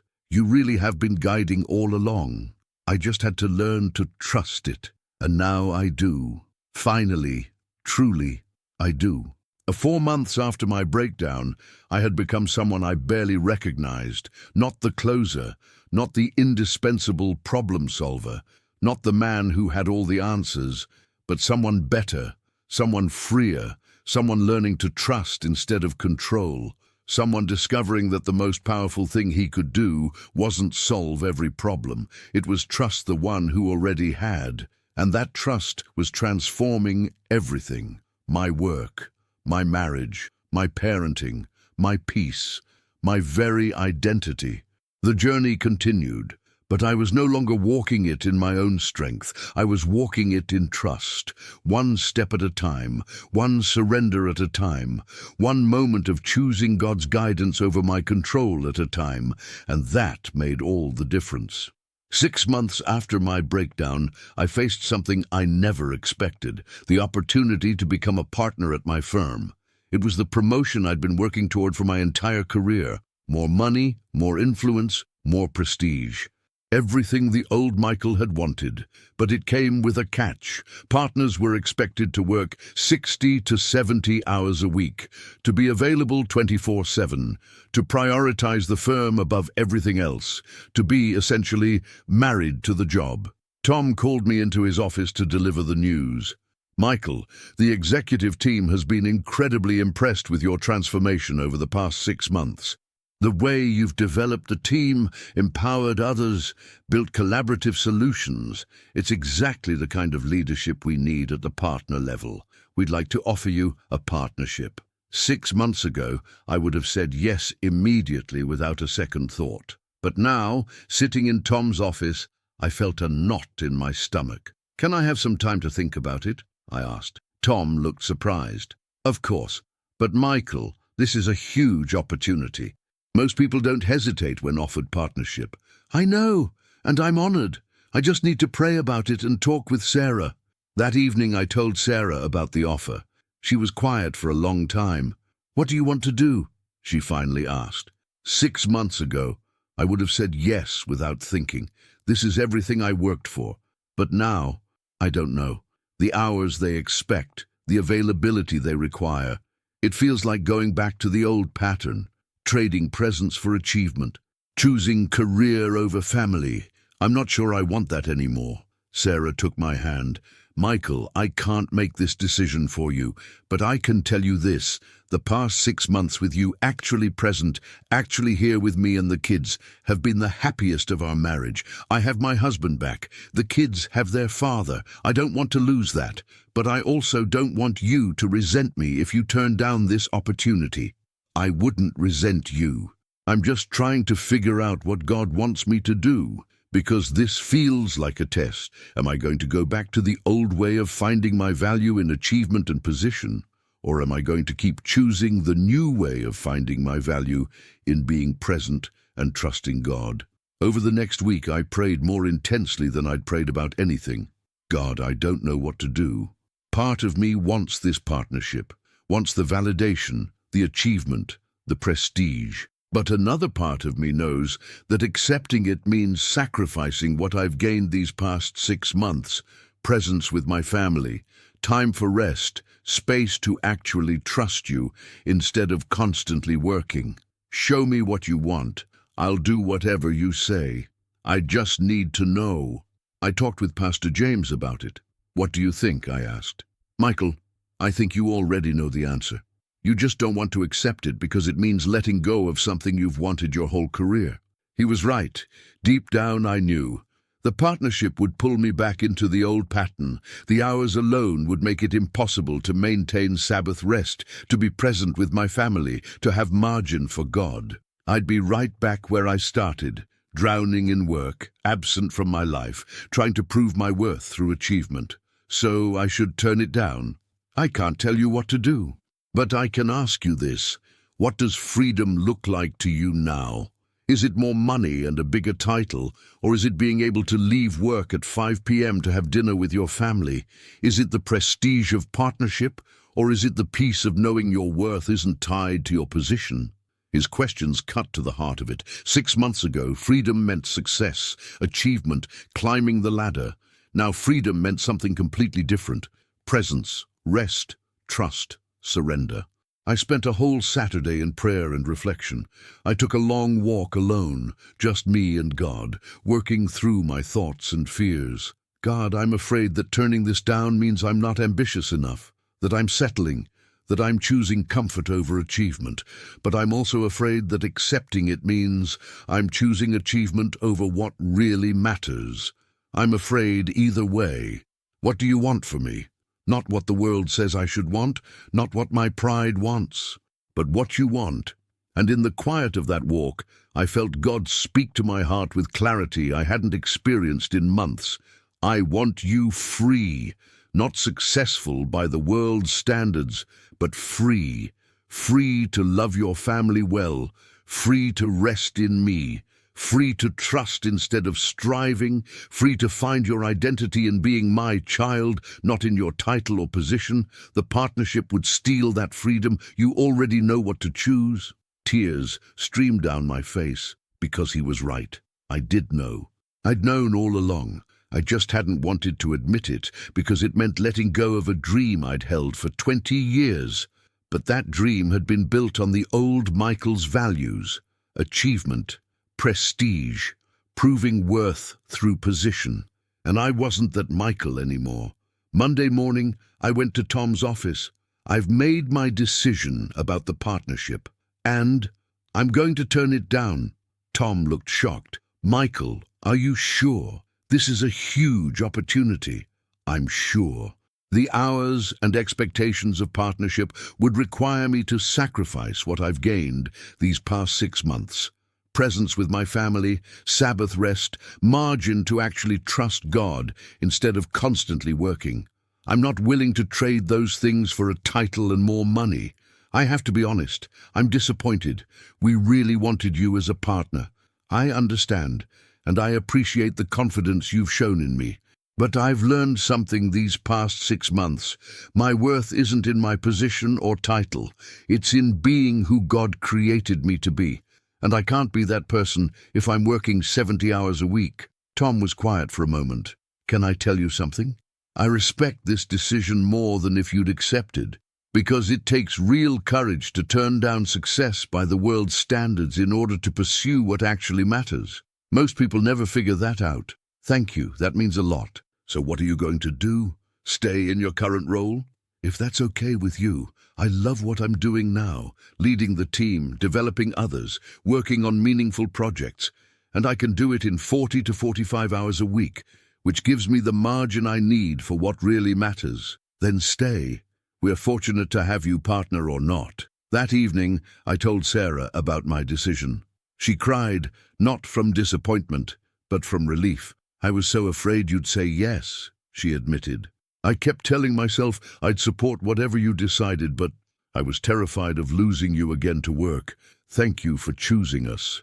Thank you for choosing presence over prestige. It wasn't even a hard choice once I really listened to God, because I've seen what the past 6 months have given us: a real marriage, engaged parenting, peace, rest.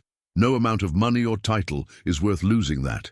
I gathered Emma and Jacob and told them too, in simpler terms. Daddy had a chance to get a bigger job with more money, but it would have meant working a lot more and not being home as much. So I said no, because being with you is more important than a bigger job. Emma hugged me tight. I'm glad, Daddy. I like you being home. Jacob, in his 5-year-old wisdom, said, will we still have enough money? I laughed. Yes, buddy, we'll have enough. That Sunday I shared my decision with my small group at church. The responses varied. Some were confused. Why would anyone turn down a partnership? Others understood immediately, having faced similar choices themselves. But David Chen, the man I'd been mentoring, spoke up with tears in his eyes. Michael, thank you for modeling this. I've been offered a promotion at my company too, more money, but it would mean going back to the old pattern of working constantly. I was planning to say yes because I thought that's what successful people do. But watching you turn down partnership to protect what matters, it gives me courage to make the same choice. After the meeting, several other men approached me privately.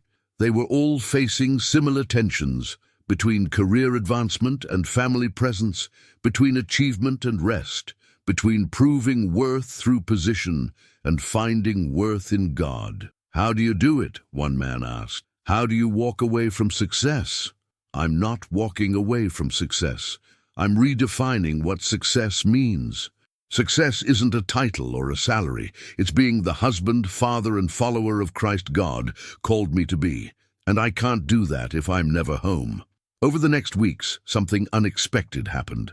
My decision to turn down the partnership started rippling through the company.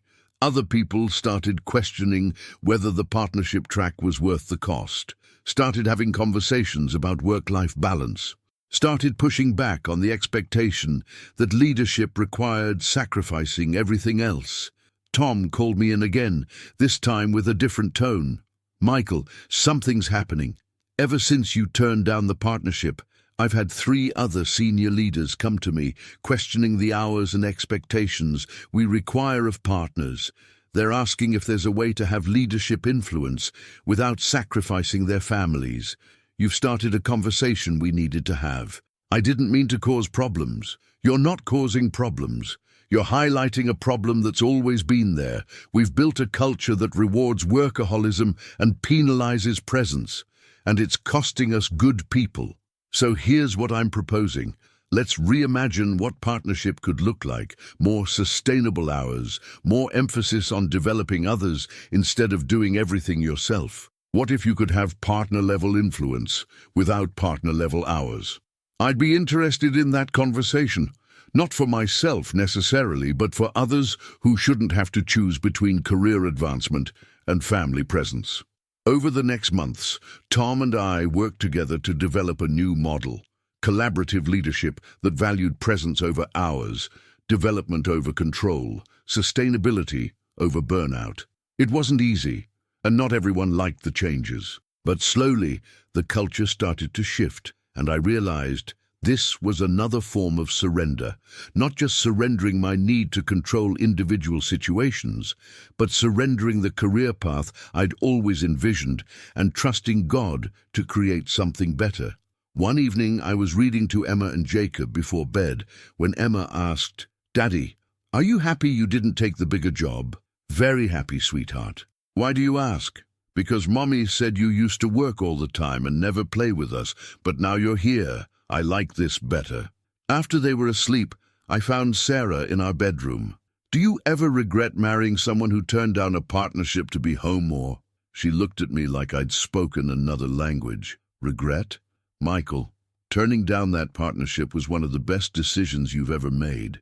Not just for us, but for you. You're happier, more peaceful, more present. I married you, not your career. I want you, not a title or a salary." Her words settled something deep in my soul, because part of me had been worried that I'd let her down by choosing presence over prestige, but she saw it differently. I'd chosen her, and that mattered more than any promotion. That night I prayed with deep gratitude. "God, 6 months ago, you told me I don't need to solve everything, that you're already guiding, and you keep proving it in bigger and bigger ways. You guided me through turning down partnership, through choosing family over career advancement, through trusting that my worth isn't in my position, and you've used that decision to start changing culture at my company, to encourage others to make similar choices, to show people that there's another way to live. Thank you for making the choice clear even when it was hard. Thank you for Sarah's support. Thank you for showing me that success isn't what the world says it is. Thank you for teaching me that freedom is better than achievement. I'm learning that surrender isn't just about individual situations.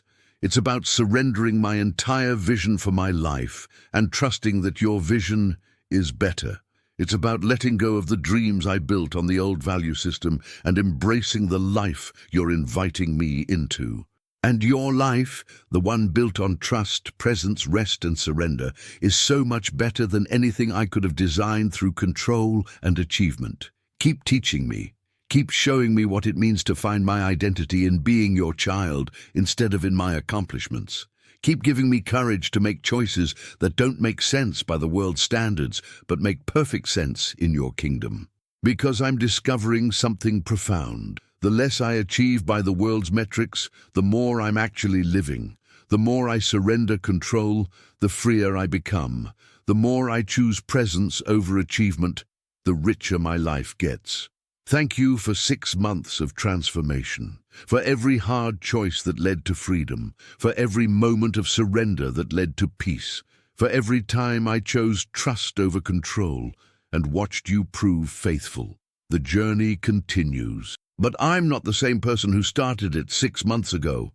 I'm freer, more peaceful, more present, more trusting. And I'm learning, finally, truly learning, that you really are guiding. I really don't need to solve everything. I really can trust you with absolutely everything.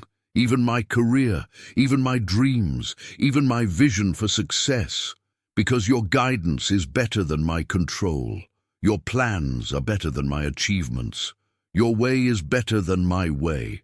Always. 6 months after my breakdown, I had become someone I never imagined. A man who turned down a partnership to have dinner with his family. A man who valued presence over prestige. A man learning that true success wasn't climbing a ladder, but being faithful to God's calling. The transformation continued, the journey deepened, the surrender became more complete, and the freedom, the beautiful, profound freedom of trusting God's guidance instead of trying to solve everything, kept expanding. One choice at a time, one surrender at a time, one step of trust at a time, into a life far better than anything I could have controlled into existence, a life of trust, presence, rest, surrender, a life guided by God instead of driven by my need to prove myself. And it was the best life I'd ever lived. 9 months after my breakdown, I faced something that tested my transformation in a completely unexpected way. Emma came home from school in tears, telling us that her best friend's parents were getting divorced, and she was terrified the same thing would happen to us. "Are you and Mommy going to get divorced too?" she asked, her 7-year-old face streaked with tears. Sarah's parents seemed happy, and now they're splitting up. "How do I know you won't?" Sarah and I exchanged glances. The old Michael would have immediately jumped into fix-it mode, reassuring Emma with logical arguments, creating a sense of security through promises and explanations, trying to solve her fear with facts. But I'd learned something over 9 months. Some fears can't be fixed, they can only be held. I sat down on the floor with Emma and pulled her into my lap. "Come here, sweetheart. That must be really scary for you." "It is. I don't want you and Mommy to stop loving each other. Can I tell you something? Your mom and I love each other very much, and we're committed to staying together. But Emma, I can't promise you that nothing will ever be hard or scary.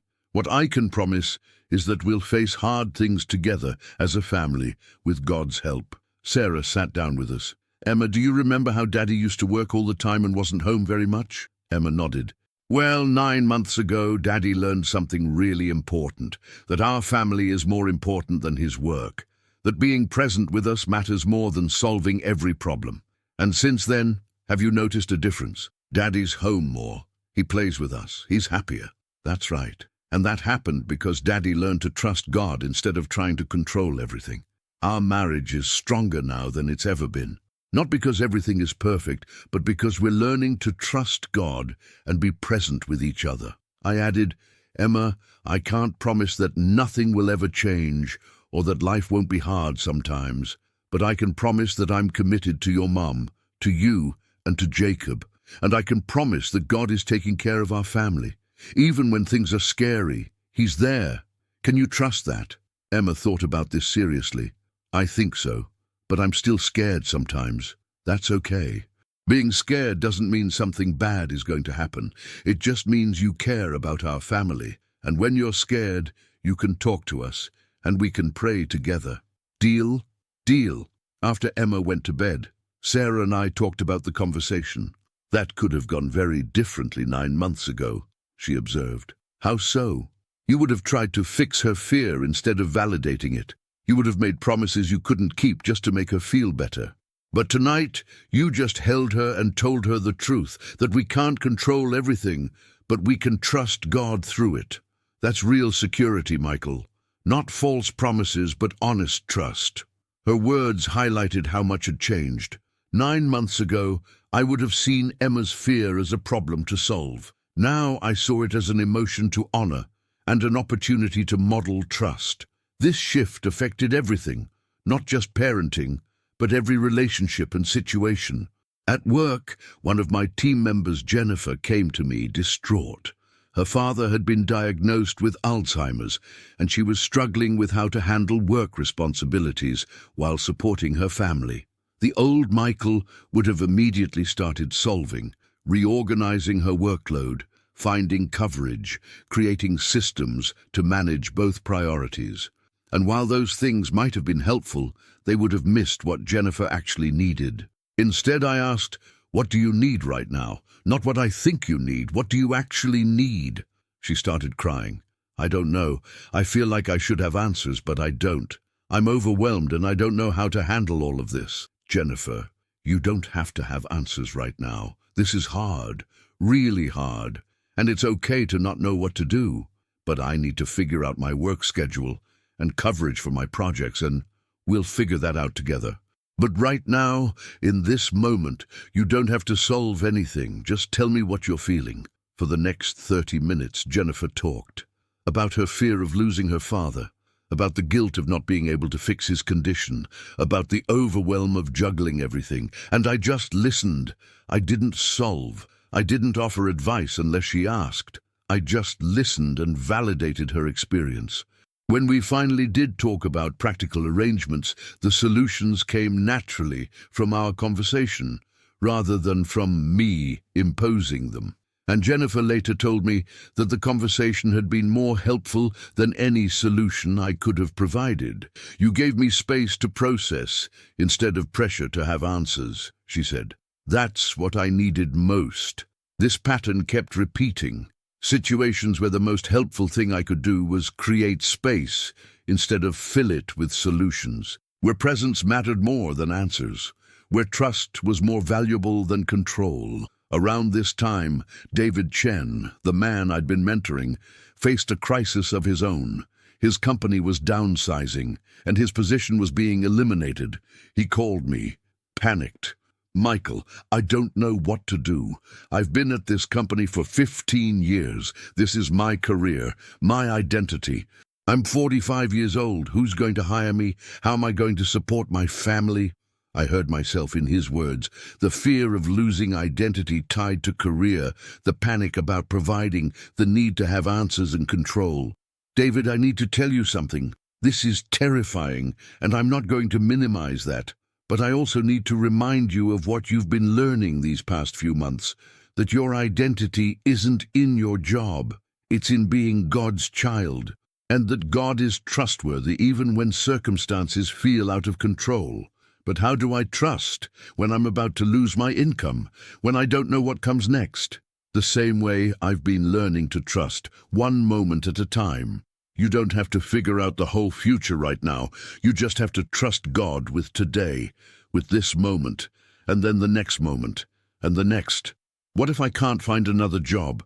What if I lose everything? Then God will still be faithful. David, I can't promise you that everything will work out the way you hope, but I can promise you that God is with you in this, that He's already gone before you, that He's guiding even when you can't see how.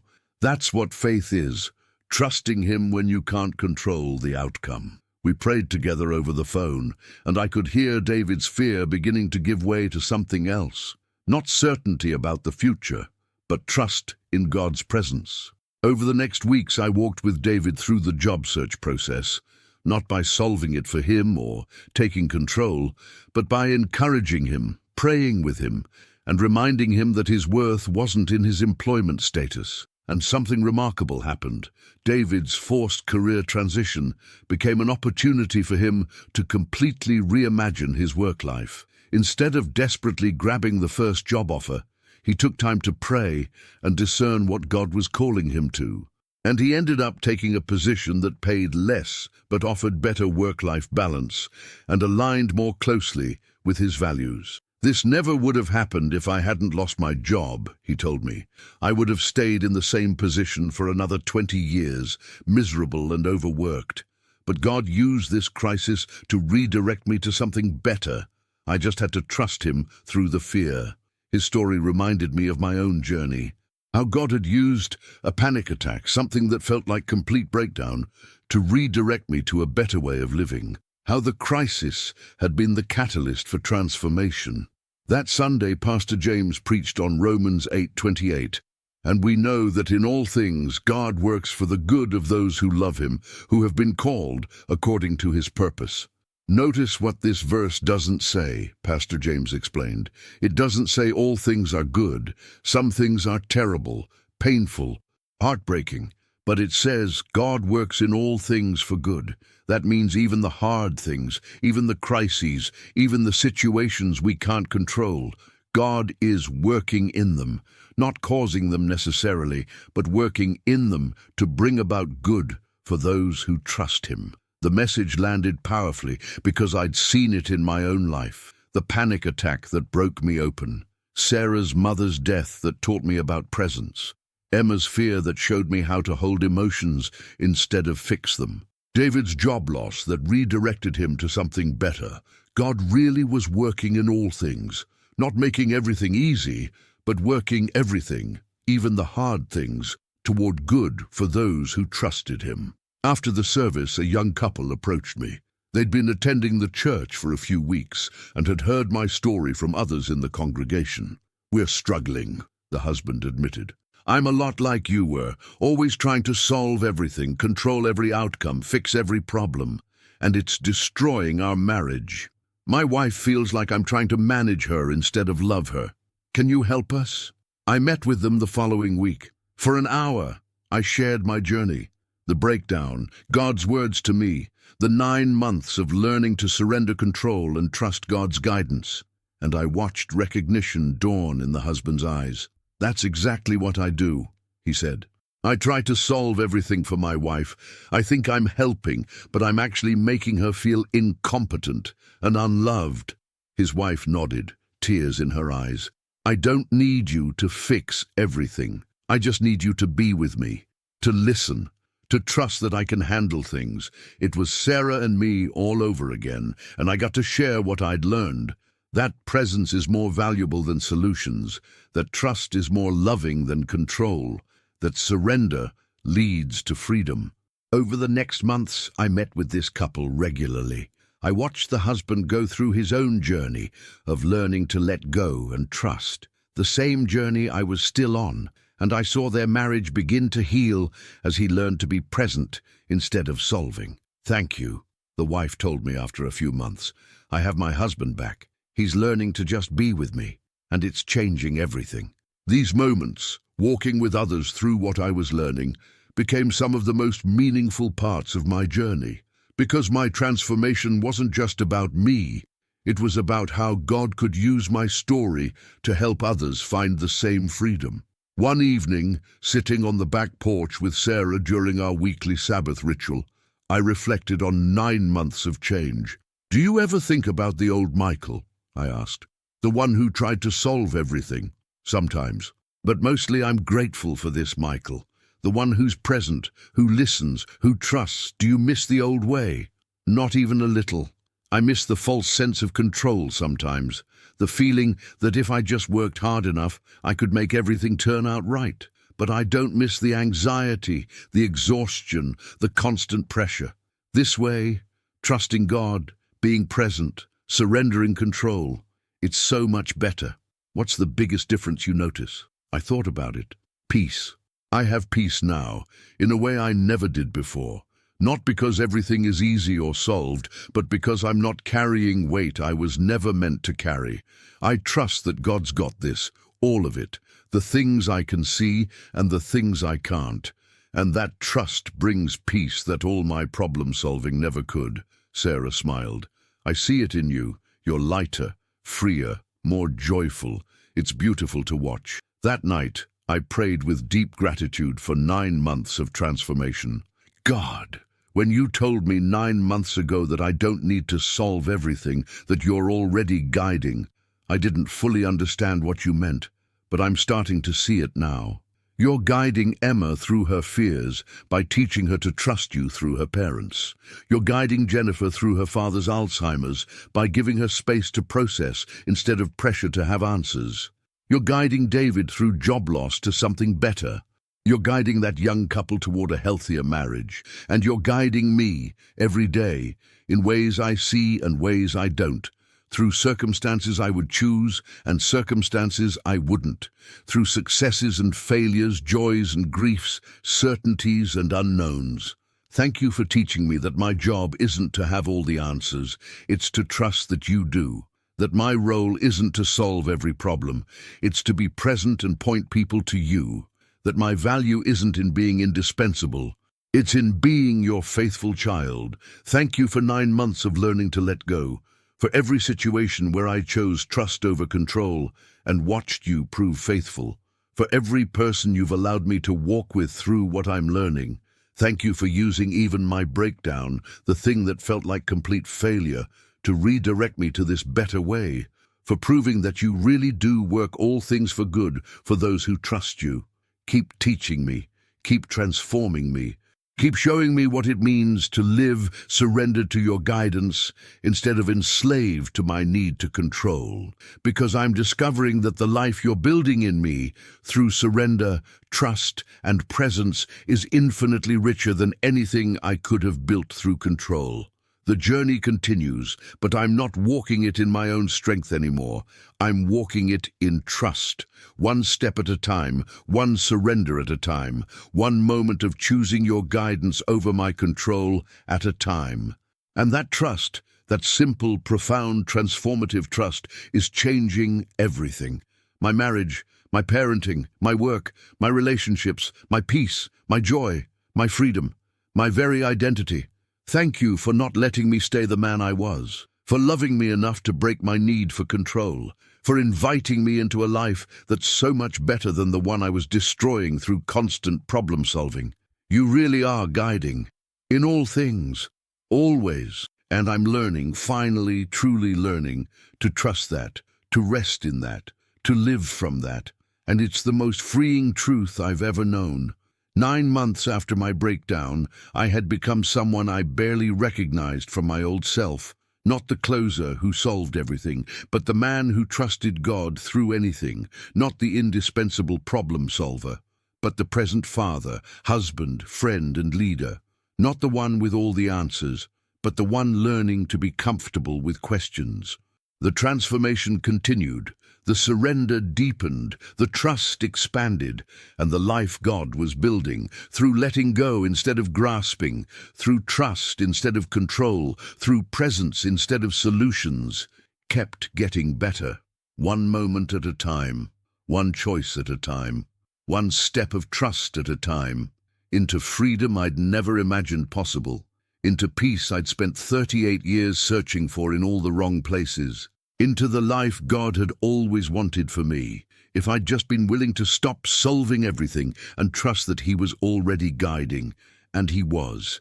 Every step, every moment, every situation. He really was. 1 year after my breakdown, I stood in front of a room full of men at a weekend retreat our church was hosting. Pastor James had asked me to share my story, the full story of transformation from problem solver to trust builder.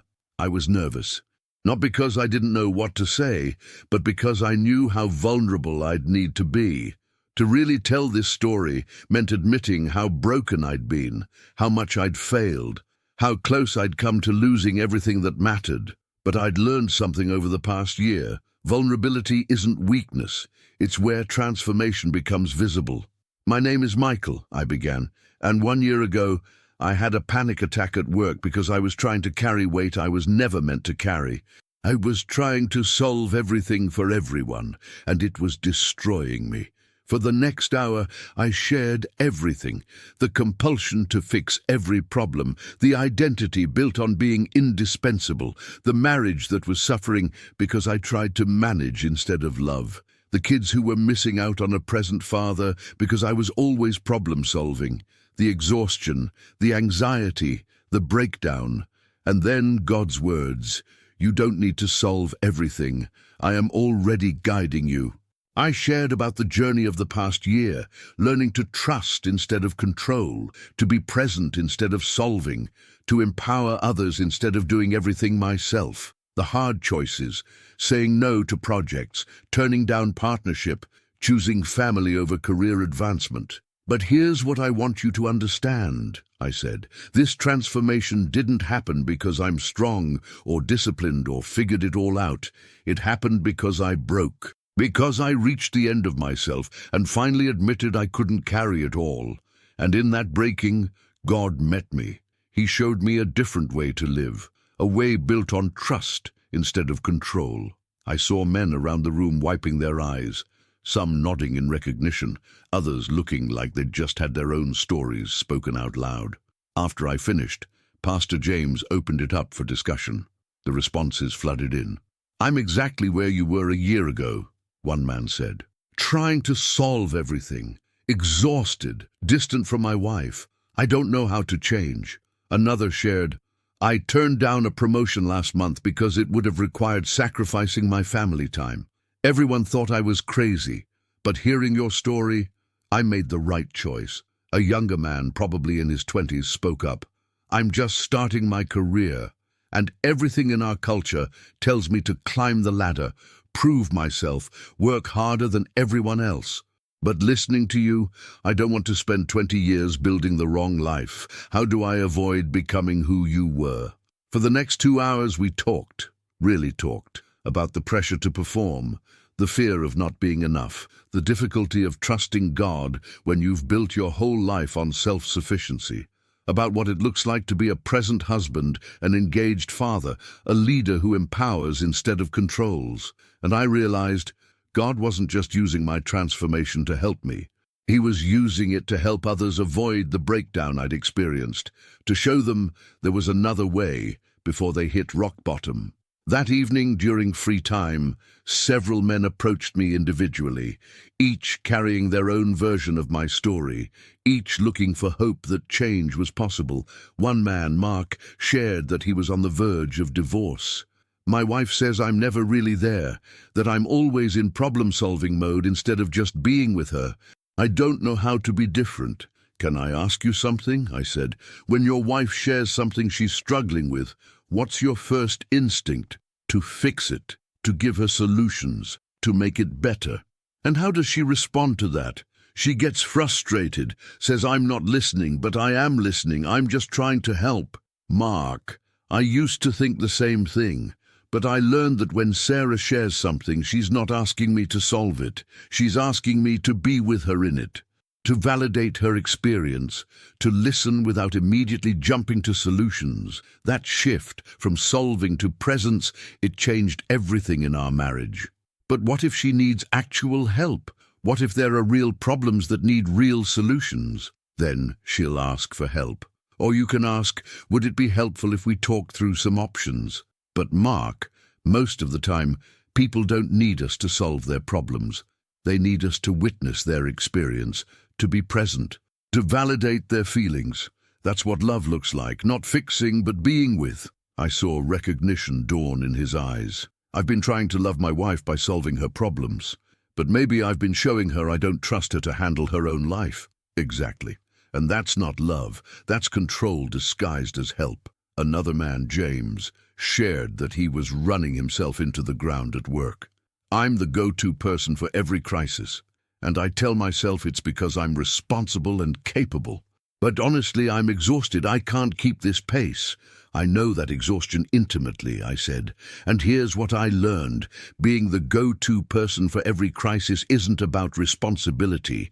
It's about identity. You've built your sense of worth on being indispensable. But James, your worth isn't in what you solve. It's in who you are, God's beloved child. And until you believe that deeply, you'll keep trying to prove your worth through problem solving." "How do I start believing it?" "You practice. When you feel the urge to jump in and solve, you pause. You pray. You ask God, is this mine to handle? Or am I grabbing it because I need to feel valuable? And then you trust his answer, even when it means letting someone else solve it. Even when it means admitting you don't have the answer. Even when it means being ordinary instead of indispensable." Sunday morning, the retreat concluded with a worship service. Pastor James preached on Matthew 11:28-30. Come to me, all you who are weary and burdened, and I will give you rest. Take my yoke upon you and learn from me, for I am gentle and humble in heart, and you will find rest for your souls. For my yoke is easy and my burden is light. Notice what Jesus doesn't say, Pastor James explained. He doesn't say, figure everything out and then come to me.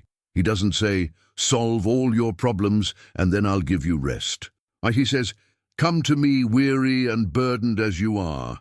I'll give you rest. The burden you're carrying, the weight of trying to solve everything, control everything, fix everything, Jesus is saying, that's too heavy. Give it to me. My burden is light. I felt tears streaming down my face because that's exactly what I'd discovered over the past year. The burden Jesus offered, trust, surrender, presence, was so much lighter than the burden I'd been carrying, control, problem-solving, indispensability. After the service, men lined up to talk with me. Some wanted prayer, some wanted advice. Some just wanted to share their stories with someone who understood, but one conversation stood out. A man, probably in his 50s, tears in his eyes, grabbed my hand. Thank you. My son is exactly like you were. 35 years old, driven, trying to solve everything, destroying his marriage. I've been praying for him for years, but didn't know how to help him. Now I do. I'm going to give him your contact information. Would you be willing to talk with him? Absolutely. I'd be honored. Driving home from the retreat, I felt overwhelmed with gratitude and also with purpose. For years, I'd defined purpose as solving big problems, achieving important things, making an impact through competence and capability. But now I understood purpose differently. Purpose wasn't about what I could solve or achieve. It was about how God could use my story, including my failures and breakdowns, to help others find freedom. When I got home, Sarah could see something had shifted. How was the retreat? Transformative, not for me, though it was powerful to share my story, but for the other men. Sarah, there were dozens of guys there who are exactly where I was a year ago, drowning, trying to solve everything, destroying their marriages and their health, and God used my story to show them there's another way. That's beautiful. Your breakdown wasn't just about your transformation. God's using it to help transform others too. I'm starting to see that. All the pain, all the struggle, all the hard work of learning to let go, it's not wasted. God's redeeming it, using it for good, and that makes every difficult moment worth it. The next week, I got a call from Mark's wife, Lisa. Mark had given her permission to reach out to me. Michael, I don't know what you said to my husband at the retreat, but he's different. He came home and apologized for trying to fix everything instead of just being with me. And he's been practicing. When I share something, he listens instead of immediately solving. It's only been a week, but I can already feel the difference. Thank you for showing him what's possible. Her words reinforced what I was learning. Transformation ripples. When one person changes, it affects everyone around them. My transformation had affected Sarah, Emma, Jacob, my team, David Chen, the couple I'd been mentoring, and now Mark and Lisa. And each of those transformations would ripple out to others. Around this time, Tom approached me with an interesting proposition. Michael, the executive team, has noticed the culture shift that's been happening since you turned down the partnership. More people asking about work-life balance. More leaders empowering their teams instead of doing everything themselves. More emphasis on sustainable pace instead of constant crisis mode, and we want to formalize it. What do you mean? We want to create a leadership development program focused on sustainable, empowering leadership, and we want you to design and lead it. Not as a full-time role, you'd still keep your current position, but as an additional responsibility. Essentially, teaching others what you've learned about letting go of control and trusting your team. I felt both excited and hesitant. Tom, I appreciate the confidence, but I need to make sure this doesn't become another way for me to fall back into the old pattern of taking on too much. Fair concern. Here's what I'm proposing. You dedicate 4 hours a week to this program, that's it. And you'd be teaching others to not do what you used to do, working constantly, solving everything, being indispensable. If you can't maintain healthy boundaries with this role, then you're not the right person to teach it. I prayed about it over the next few days, and I felt God's clear guidance. This is part of how I'm redeeming your story. Use what you've learned to help others avoid the breakdown you experienced. So I accepted. And over the next months, I developed a leadership program built on everything I'd learned. The importance of trust over control, presence over problem solving, empowerment over indispensability, rest over constant productivity. The first cohort was 12 leaders from across the company. In our first session, I shared my story, the panic attack, God's words, the year of transformation. And I saw the same recognition I'd seen at the retreat. These leaders were carrying the same weight I'd carried. What I want to teach you, I said, isn't a set of techniques or strategies. It's a completely different way of thinking about leadership. In our culture, we celebrate leaders who solve everything, who are always available, who sacrifice everything for the company. But that's not sustainable leadership. That's slow-motion self-destruction. Real leadership is about creating environments where people can solve their own problems, where teams are empowered to figure things out instead of dependent on you to fix everything, where rest and presence are valued as much as productivity and achievement, where your worth isn't in being indispensable, but in being faithful to what God's called you to. Over 12 weeks, I walked this cohort through the same journey I'd been on, teaching them to pause before jumping in to solve, to ask, is this mine to handle, before taking control, to create space for others to grow instead of always having the answer, to practice Sabbath rest, to find their identity in God instead of in their achievements. The transformation in these leaders was visible, and their teams started thriving in new ways, more creative solutions, more ownership, more engagement, because the leaders had stopped solving everything and started empowering everyone. One of the participants, Rachel, shared in our final session, "This program has changed not just how I lead at work, but how I parent at home. I've been trying to solve every problem for my teenagers, and it's been creating distance. But learning to empower instead of control, it's transforming my relationship with my kids." That's when I fully understood what God had taught me over the past year wasn't just about work, or just about family, or just about faith. It was about a fundamental way of being in the world, trusting God's guidance instead of trying to control outcomes, being present instead of constantly solving, empowering others instead of doing everything yourself. It applied everywhere, to every relationship, every situation, every area of life. One evening, sitting on the back porch with Sarah during our Sabbath time, I reflected on the full year. "Can you believe it's been a year since the breakdown?" I asked. "It feels like both forever ago and just yesterday. You're so different now, Michael, but also more yourself than you've ever been. Does that make sense?" It does. I feel like I spent 38 years trying to be someone I thought I needed to be.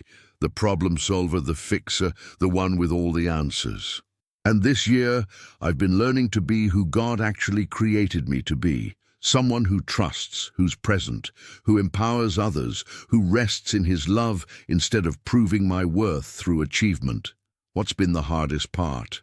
Letting go of control, over and over again. Every situation brings a new opportunity to either grab control or trust God. And choosing trust, it never gets easy exactly, but it gets more natural, more instinctive, more obviously the better choice. And the best part? The relationships with you, with Emma and Jacob, with my team, with the men I'm mentoring. This year I've experienced real connection in a way I never did when I was always in problem-solving mode. And that connection, it's worth more than any achievement, any title, any solution I could come up with. Sarah took my hand. "I'm proud of you, not for being perfect. You're not. But for being willing to change, for having the courage to let go of who you thought you needed to be and embrace who God created you to be. That takes real strength." That night, I prayed with a full heart. "God, 1 year ago, you spoke words that changed everything. You don't need to solve everything. I am already guiding you."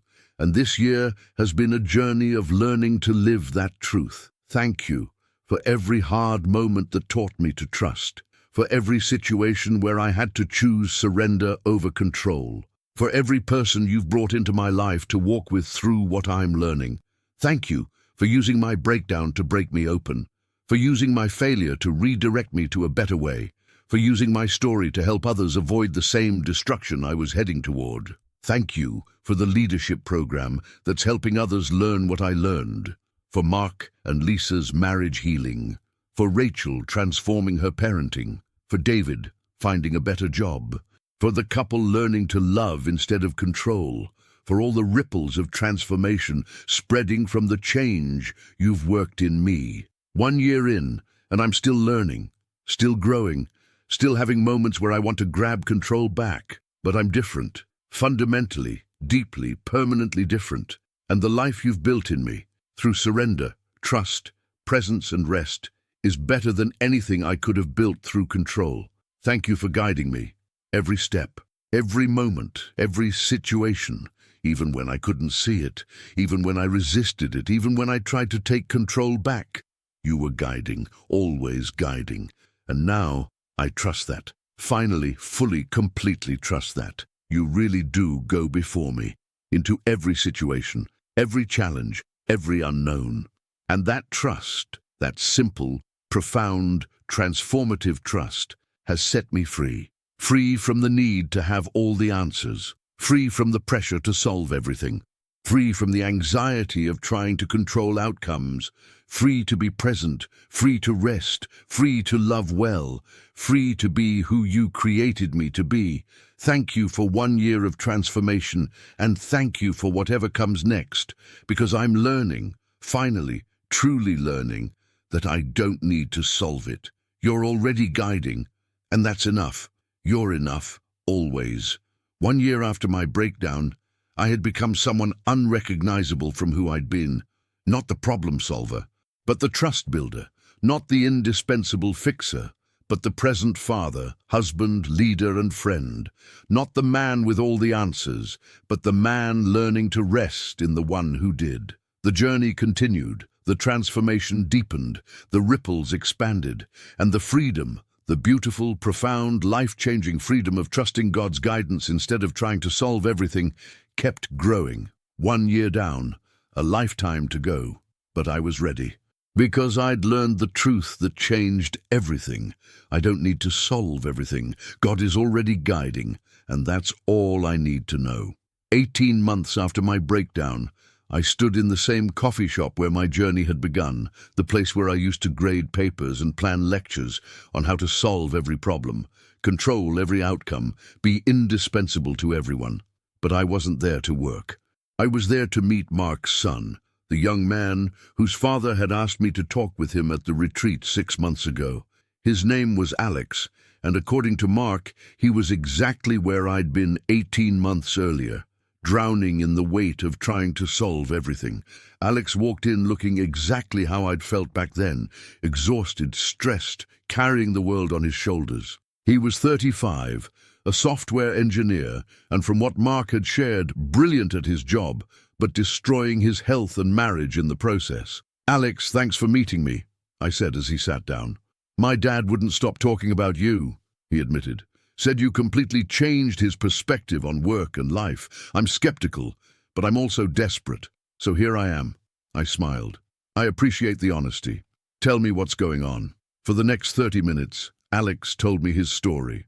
And it was my story. The constant pressure to be the one with answers, the inability to let others handle things, the compulsion to solve every problem at work and at home, the exhaustion, the distance from his wife, the anxiety attacks. "I know I need to change," he said, "but I don't know how. This is who I am. This is how I've been successful. If I stop being the guy who solves everything, who am I? Can I tell you something? That's the exact question I asked myself 18 months ago. And here's what I've learned. You're not actually who you think you are. The problem solver, the fixer, the indispensable one. That's not your identity. That's a role you've been playing because you believed your worth depended on it. So who am I then? You're God's beloved child. That's your true identity. Everything else, your job, your skills, your ability to solve problems, those are gifts God gave you, but they're not who you are. And when you mistake the gifts for the identity, you end up enslaved to performing, proving, controlling. Alex was quiet for a moment. That sounds nice, but it doesn't pay the bills. It doesn't make me valuable at work. It doesn't solve the actual problems I'm facing. You're right, it doesn't solve your problems. But Alex, that's the point. You're not supposed to solve all your problems. You're supposed to trust God with them. Some problems are yours to handle. Many aren't. And learning the difference, that's freedom. I shared my story then. All of it, the panic attack, God's words to me, the 18 months of learning to surrender control and trust God's guidance, the hard choices, the transformation in my marriage, my parenting, my work, my peace. So you just stopped caring about being good at your job? He asked. Not at all. I still care about doing excellent work, but I care more about being present with my family. I still solve problems at work, but I empower my team to solve their own problems instead of doing it all myself. I still lead, but I lead by developing others instead of being indispensable. The work is still important. It's just not my identity anymore. And that actually works. Your career didn't suffer. Actually, my career has thrived. I'm more effective now than I was when I was working 70 hours a week, because I'm not exhausted. I'm not anxious. I'm not carrying weight I was never meant to carry.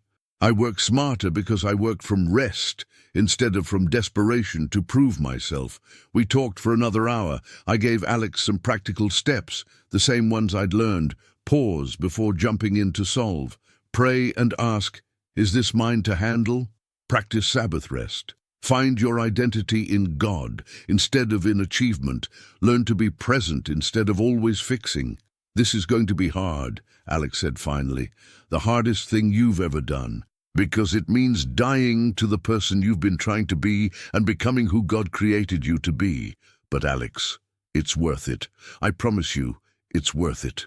As we parted ways, I prayed for Alex, and I felt God's presence so clearly. You're doing exactly what I created you to do. Not solving everyone's problems, but pointing them to me. Not having all the answers, but sharing what you've learned. Keep trusting. Keep surrendering.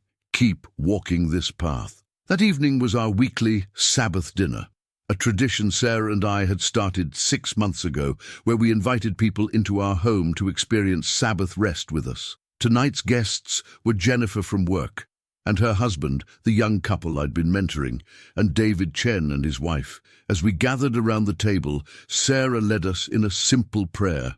God, thank you for this food, this fellowship, and this rest. Help us to truly stop, to be present, to trust that you're caring for everything we're not doing right now. Amen. Over dinner, the conversation naturally turned to the journey each person was on with learning to trust instead of control. Jennifer shared, my father's Alzheimer's has progressed significantly, and I've had to learn what Michael taught me, that I can't fix this. I can't solve it. I can only be present with him and my family through it. And that shift from trying to fix to being present has made this hard season bearable. The young husband, Chris, added, our marriage has completely transformed since we started learning this. I stopped trying to manage my wife and started actually loving her, and she's flourished. Our whole relationship is different. David Chen smiled. I've been in my new job for 8 months now, and I love it. Not because it's perfect or easy, but because I'm not trying to prove myself through it.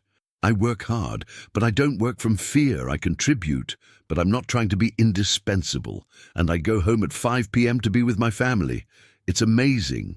As I listened to these stories, I felt overwhelmed with gratitude. 18 months ago, I'd been broken and alone, drowning in my need to control everything. Now I was surrounded by people who were learning the same lessons, walking the same journey, experiencing the same freedom. After dinner, we moved to the back porch for dessert. Emma and Jacob were playing in the yard with David's kids, and I watched them with a full heart. Sarah came and sat beside me. What are you thinking about? How different life is now.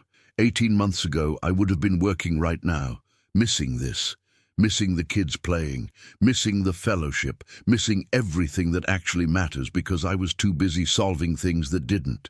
And now I'm here, really here, not just physically, but present. And this, I gestured to the scene around us, this is what life is supposed to be: connection, rest, trust, presence, not constant problem-solving and anxiety. Sarah squeezed my hand. I'm so grateful for your breakdown. I know that sounds strange, but I am, because it broke you open to receive what God wanted to give you all along, and it gave me my husband back. It gave our kids their father back. Later that night, after everyone had left and the kids were in bed, I sat in my office and reflected on 18 months of transformation. I thought about everything that had changed. My marriage, from distant and transactional to intimate and connected. Sarah and I talked now, really talked, instead of just coordinating logistics. We laughed together. We were present with each other. We were partners, not just cohabitants. My parenting, from absent and controlling to present and empowering. Emma and Jacob had a father who played with them, listened to them, trusted them to handle age-appropriate challenges. I was teaching them to trust God instead of modeling anxiety and control. My work, from exhausting and all-consuming to purposeful and sustainable. I still worked hard, but I worked 45 hours a week instead of 70. I empowered my team instead of doing everything myself. I had influence without being indispensable. My faith, from peripheral and theoretical to central and experiential. God wasn't just someone I believed in. He was someone I talked with daily, trusted constantly, surrendered to repeatedly. My relationship with Him was the foundation of everything else. My peace, from non-existent to deep and abiding.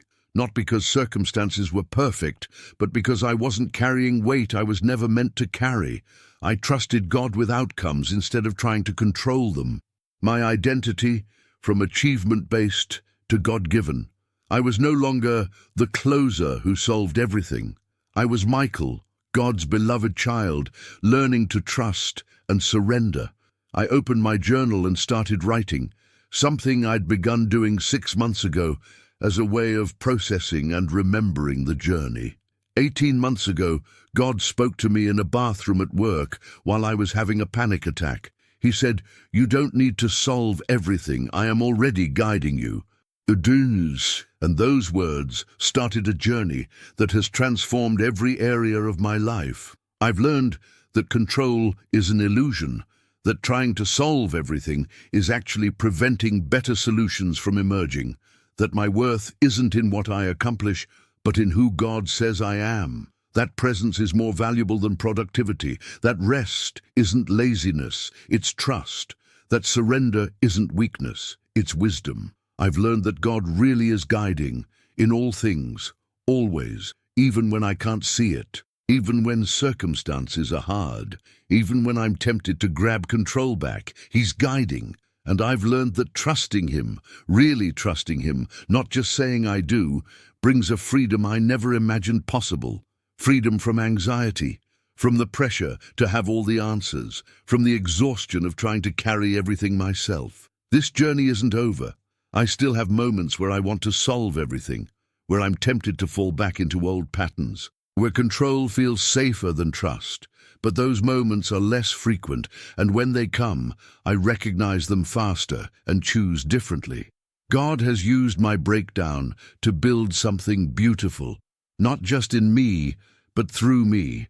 My story is helping others find freedom. My transformation is rippling out to affect marriages, families, teams, churches. And I'm learning that this is how God works. He takes our brokenness and redeems it. He takes our failures and transforms them.